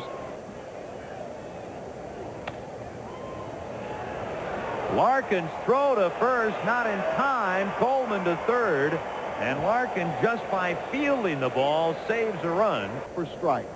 1-1. Ozzie runs again. The throw goes through, and Ozzie is safe. That's 46 stolen bases for Smith. Coleman remaining at third. Dirt and a strong throw from Reed. I wasn't sure if Ozzie didn't think there was going to be a play made on him or not, but Berry used that to his advantage. 1-1. Smith, Oquendo, Agnazzi, 2 down in a hurry. Daniels advances. Jackson, trailing the Cardinals 3-1, faces Tony Pena, and Pena rips it into left field. Fair ball, boom off the wall, and Pena will go to second as Daniels has trouble along the wall, and Pena stops with it. Tony opens up, gets that slider, and he opens up quick enough that he can hit it and pull it down into the corner. Now it hits into that angle. And there's a base hit. 3 RBIs tonight for Coleman as Pena scores, and it is 4-1 Cardinals. And Ozzie Smith up there. And there's a base hit to center field, and Ozzie is 3 for 4. The Cards have the right idea there. Junior was the #1 draft pick. Swing and a miss, and pinch hitter Ken Griffey, who came up with just indecision. Oh, He strikes him out. Gets him to go for a bad ball. Nice job by Ken Daly. Strike 3 call. And O'Neill just has to walk back. 1-1. Up the middle, base hit. A 3-hit performance for Vince Coleman tonight. And the Cardinals with an even dozen. Coleman is running. They pitch out. McClendon's throw not in time. He didn't get a very good pitch out to handle. And Coleman has stolen base number 64. Time Vince can detect the pitch out. This time he still knew that he could make it easily. Pitch sort of sailed, and then sort of the... And Ron Oster's bionic left knee. Strike 3 call, and Oster is the third strikeout hitting here in the ninth. 4-2 Cardinals. Larkin at second, 3-2. Pendleton. Over to Guerrero, and this one is over. The Cardinals pick up the victory tonight here in Cincinnati. Todd Worrell earns his 25th save, and Whitey Herzog can clap his hands over that. Scott Terry is the winner, 5-3. The Cardinals surprised a lot of people by beating Danny Jackson. Another night of Atlanta Braves baseball from the stadium. The Braves and Cardinals meet, and the baseball is tonight. Some of it just getting started, but nothing much happening to this point. There he goes. Ozzy's throw is high, but he was in there easily. A perfect throw would not have gotten in. That's 67 for Coleman. Well, it didn't take Vince long to read, Haman. You see him take off there. He had about 4 steps before the ball was delivered. Ozzy, a strong throw, but you see Vince's left hand get under the... Now based in Atlanta, so he sees the Braves not only preparatory to the Braves playing in the Oakland A's. There he goes. The throw, they got a shot. He got in under it. High throw, got him in. And again, Herman never looked back. Goodness. Paul Renge's right there making the call, as well as Paul Renge making the tag. And the call was the correct one. About the Cardinals, not only can Guerrero run from time to time, but Brunansky, their power guy, has 14 stolen. Screwball, base hit, run is in. Guerrero will stop at second. He looked like he... The Braves dugout. High fly ball, deep left field. Back goes Lonnie Smith. He waves goodbye. Oquendo has hit a 3-run homer, and it's 4-0.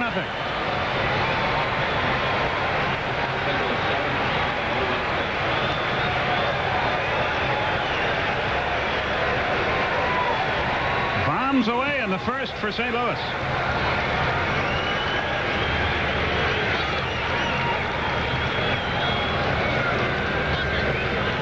And Tony Pena will be the batter. Didn't break.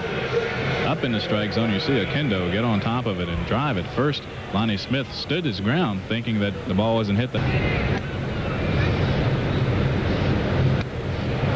Boy, he came up limping as he hit the ball. That's the groin muscle that... Coleman has moved from left to center.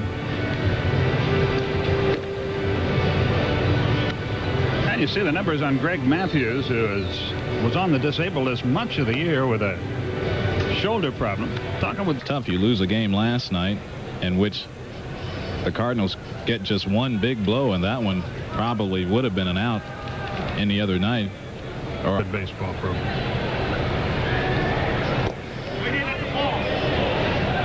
Did he go? Yes. So says Bob Engel, and Ronnie Gant is out of there, 1 away. Well, let's see. This will give us the best shot. He tried to hold it. I've seen people go further and not. Here's Lonnie Smith. He's at 216 with a homer, 5 RBIs. Ground ball to short. Ozzy, bad throw, gets by Guerrero. It hits the railing. They got a shot at second. Oquendo's throw. Never got the tag in there. It's a 2-base error on Ozzy Smith. Do everything in one telecast, and you got to delay a little bit of it. We've proven Spread that. it around. We've proven that down through the years. The 1-1 pitch. High pop. Who wants it? And short left. Everybody chasing it. Lawless is there. And the inning is over. 1 hit, no runs, no errors, 1 left. Can't promote too much. At the end of 8 innings, your score: St. Louis 5.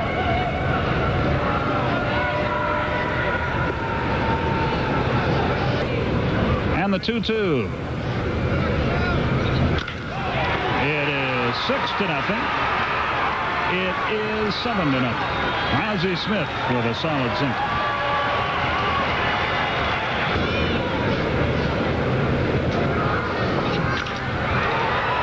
That'll score 1. Ozzie races for third. It is 8-0. Enough already.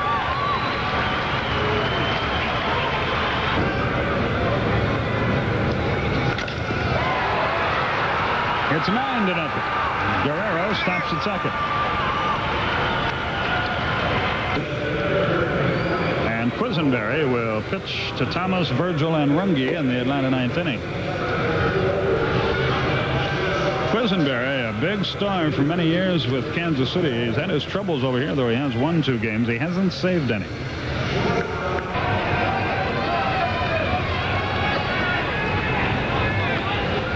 The 0-1. Double play ball. 6-4-3, and it is mercifully over. That is the 3rd double play hit into by the Braves tonight. They get a run on 3 hits and leave 1. It's 9-1 St. Louis. That's the final. We'll have totals and absolutely no highlights after this. Joe McGrain threw a 3-hitter against the Astros. St. Louis blanked Houston 2-0, so the slumping Astros remain 6.5 behind the Dodgers. Thursday night in Louisville in the American Association, Louisville Redbirds utility man Bill Lyons began the game as the pitcher, then did it all. Played right field, center, then on to left field. He moved to third, short, second, and first base, finished up behind the plate. He played all 9 positions.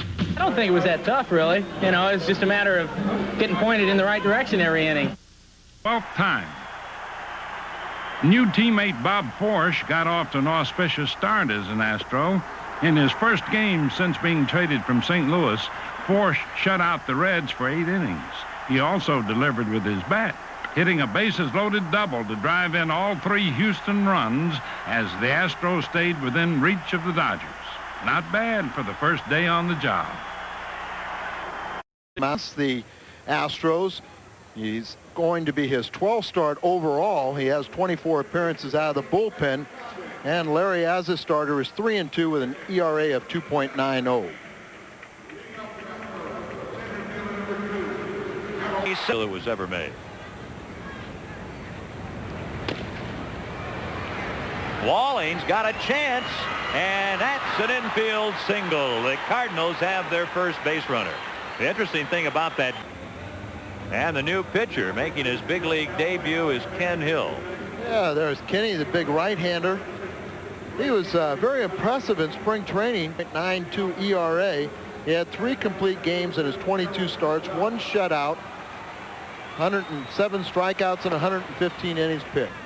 9-0. And there is Ken Hill's first big league strikeouts. 2-2. And Doran strikes out. 2 strikeouts in 2 innings for Ken Hill. 91 at bats there. Hit a home run. Drove in 21. And he rips it into the outfield for a hit. Played by Young. Alicea, his first at bat, has a single leading off here. And Montreal will be in Tuesday night at 7:35. This one could be trouble for the Cardinals. Walling a long, long way to make the catch in fair territory. 2 outs. Nice play. That really was a nice first and third, left and right. He goes a long way. And for you youngsters, look at how he uses 2 hands. Make sure he can hold on to Just making changes. Here's Rod Booker. Booker rips it to center. There's a base hit in his first at bat. And the Cards have their 3rd hit. There's a hit into the corner. Booker hits second. The ball hits the wall. Up with the ball, throwing it to Reynolds. Reynolds relay throw to Trevino, not in time. Lake has a double. And that breaks Ryan's shutout bid in Houston. Lewis. gets a pitch. It's an off-speed pitch out in front, and he pulls it right. Not miss it last night. We are doing it tonight. Right center field between Morris and Ford, and look at Morris. What a fine catch by Morris to take an extra base hit away from Caminiti. And Reynolds strikes out, 2 down. Let's give it. On to September, a 7-game winning streak, and it was highlighted by a string of 3 straight Redbird shutouts. Swing and a miss. It is over. A brilliant 3-hit shutout for Jose De Leon. He strikes out an even dozen, and the Cards sweep the Expos in this 2-game series. What a night.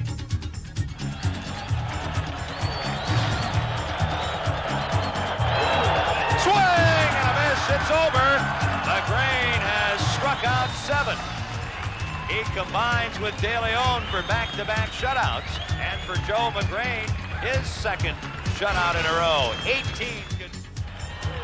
Strike! 3 called. Parrish takes it looking, and the Cardinals have won another one. That's 4 in a row. And the Cardinals pitching staff with 3 straight shutouts for the first time. The Cards' September streak also included a weekend sweep of the Cubs and this Friday night victory before a boisterous packed house at Busch. 1-1. He hangs it, and it's over Palmeiro and off the wall on 1 hop.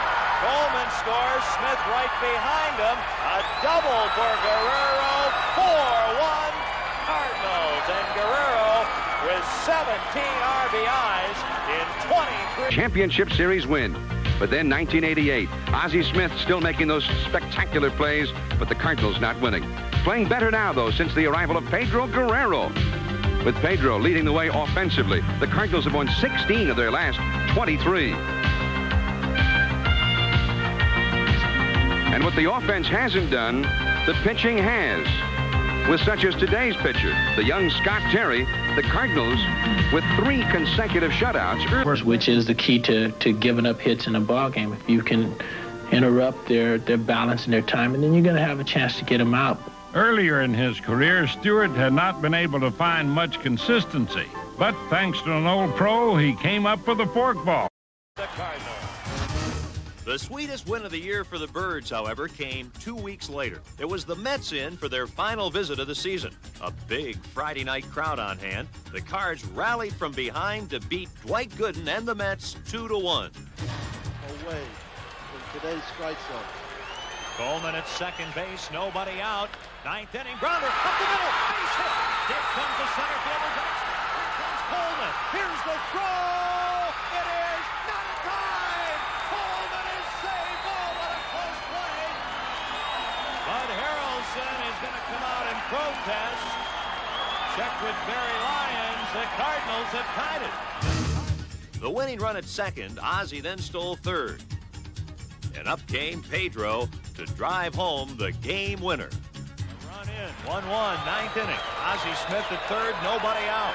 1 ball, 1 strike. That ball's hit to right center. It looks like it'll be deep enough. Ozzie tags, it will be. It's over.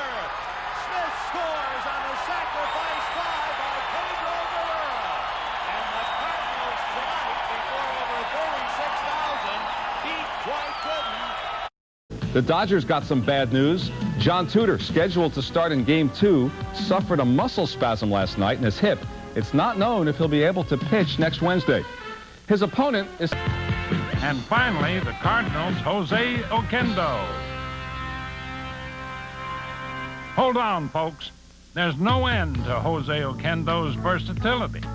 You see, after catching in this game, he became the first National Leaguer since 1918 to play all 9 positions in one season. No matter where he's penciled in, Oquendo does the job. Just watch. To the right side, nice play by Oquendo. Porsche got the bag. Tapper up the middle, tough play for Oquendo, but he guns him out. Well, that strong arm coming in handy. Initially a shortstop. A play for Oquendo. One away. At third, Oquendo, very tough play. Here's the throw. He gets him. Fine play. At third by Jose Oquendo. In left field, Jose Oquendo will camp under this one. Fly ball center. Going to be caught by Oquendo. The jack of all trades, Jose Oquendo, makes a nice catch. A high pump fly and a short right easy out. Oquendo is there and he has it. In one game that lasted more than 6 hours against the Braves, Oquendo was pressed into service on the mound. But this was no cameo appearance. He pitched an entire 4 innings. And that, my friends, is a fair sampling of the Cardinals' ultimate utility man who's always on the job, wherever it happens to be.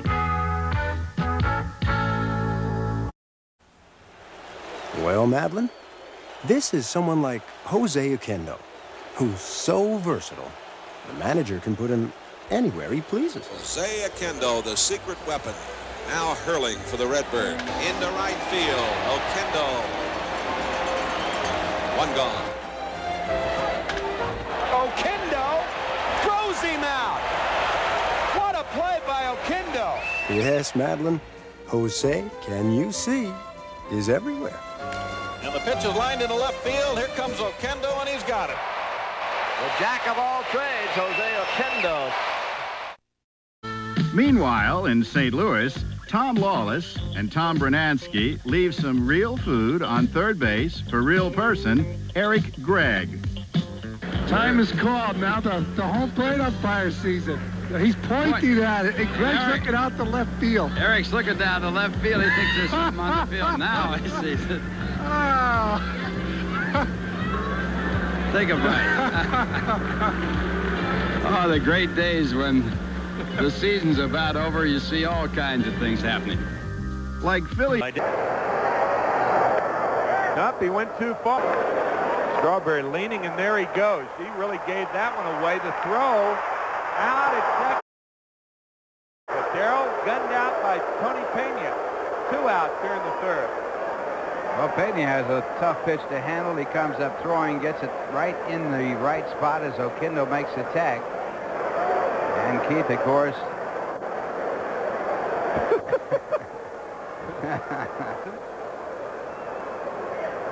Got him. Didn't mean to go, but he did. 1 run, 3 runs. And this is popped up into shallow left center. It'll drop in. Reynolds has up, if you want to call it that.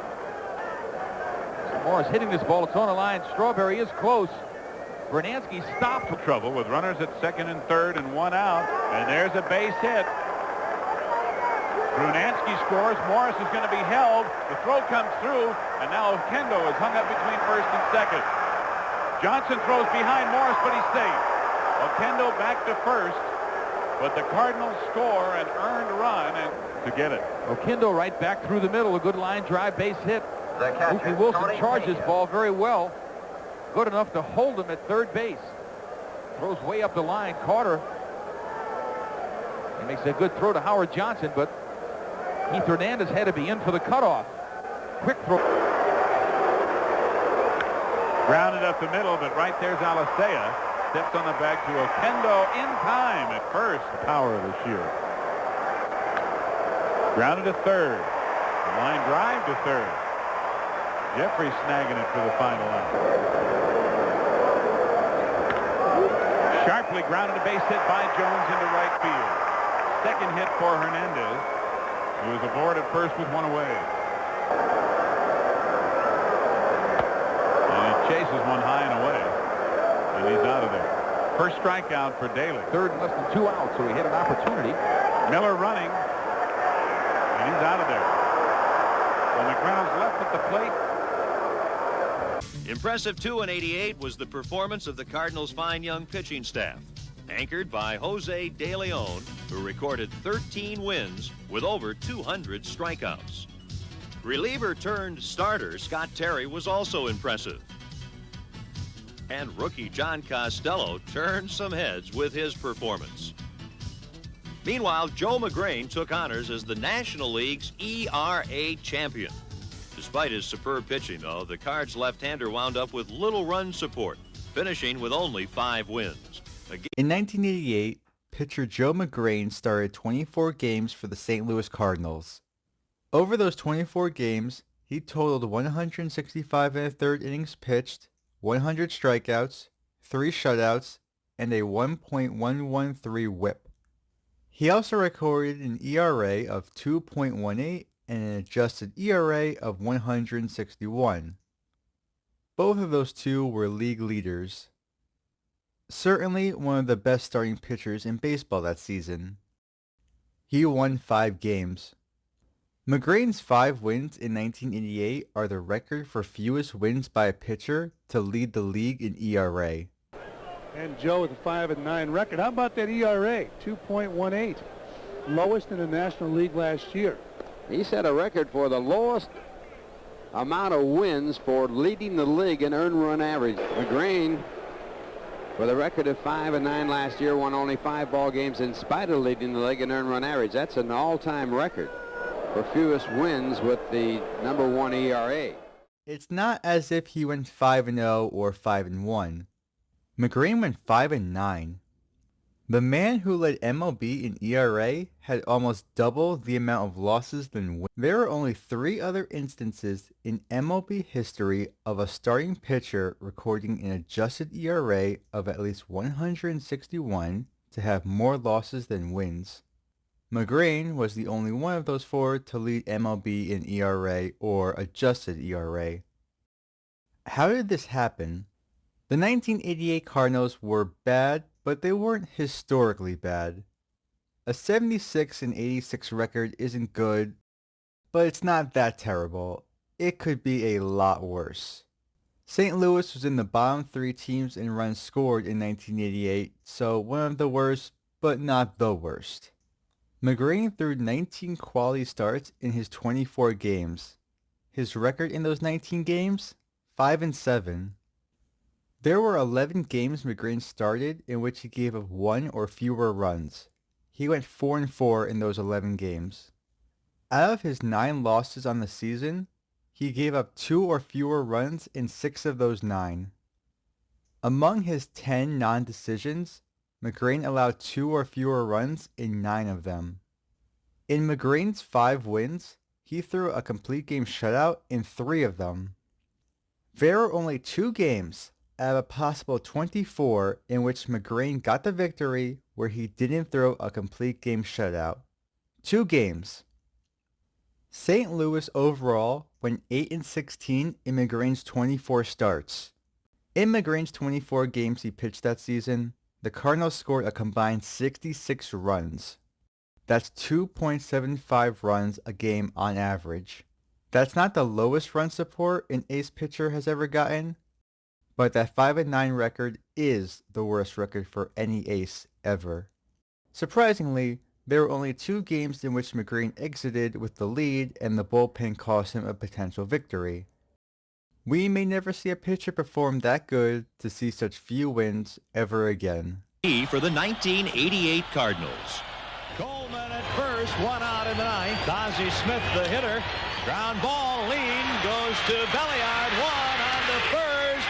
It's a double play, and it's over. We were in position to win a lot in '88, but I would venture to say I went through after about 112 games, I went through every game to the scorebook that I keep, and 54 games we were within a base hit away of taking the lead in the 8th or 9th inning, and 54 times we never got that hit. So we were close in a lot of those ball games. 1989 should be a better year. 87 season when he joined the Mets in San Diego. I went to the field pretty early because I was really excited. It was my first major league game I was going to go to, and I go to the entrance, and the player entrance, and the security guy goes, "Hey, where are you going?" I go, "I'm a player." He goes, "Oh, no, you're not. We've heard of that before. People try and do that all the time." And oh, well, geez, wait a minute, I got to get into the field. So they called down and said, "Yeah, he's part of the players." And the guy really apologized, and I said, "Don't worry about it." And I sent him a picture afterwards. The player of the year in the minors the previous 2 years, Jeffries began 1988 at AAA Tidewater. The Mets called him up, and the Big Apple beckoned at the end of August, and Greg proved he was ready, providing a spark to a team that had been on a treadmill for 2.5 months. He was quickly dubbed the Natural. Well, they got a nickname, Hobbsy, for Roy Hobbs. They call me Hobbsy, and You know, all that stuff is great, but it kind of embarrasses me, like the curtain calls, and you know, if I take one, I'll just be real quick and come back down. I don't really like standing out there, and it's kind of embarrassing. But I don't really think I'm a natural, because I work pretty hard at what I do, and you need to keep yourself in shape during the winter, and I feel that I need to keep myself in shape during the winter, and smoking and drinking and taking drugs, I think will cause me to fail in what I'm really trying to do, and that's to be the best baseball player I can be. His off-season program is a unique, intense all-day routine he developed in conjunction with his father. I guess the most popular one is swinging a bat in the water in our swimming pool. I get in the water about shoulder width and height, and what I do is just basically go through my swing, and you can feel the resistance. If you ever try running or swimming in a pool, you can feel the strain and the resistance, and we just thought, well, let's try swinging a bat in it, and that's what we do. Besides baseball, I always like working on houses and buildings, and I like hammering things, and I thought maybe if I didn't make it in baseball, I'd be a carpenter, which is kind of strange. But if I was that, then I'd just try to be the best at that I could. Series and the '87 series makes another postseason appearance tonight in a Dodger uniform, markered in on the sleeve of John Tudor. Right here now, he looks to home but comes to first, and Mookie gets tricked.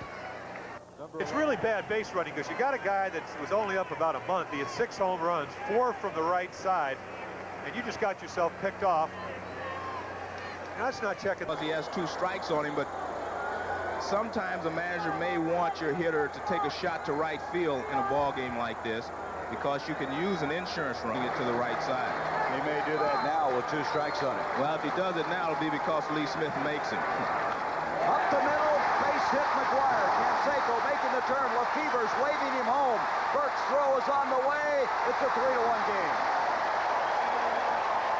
This is my first time going to the World Series, and I get the MVP of the playoffs. Hey, it's a nice feeling. You know, very surprising to sweep the Boston Red Sox, but it was sweet. I tell you, winning the West was sweet, but this is a little bit sweeter because we're going to the World Series. And boy, in the bottom of the 9th inning, when the spine was chilled and the body was numb, hearing the fans and that third out, the greatest.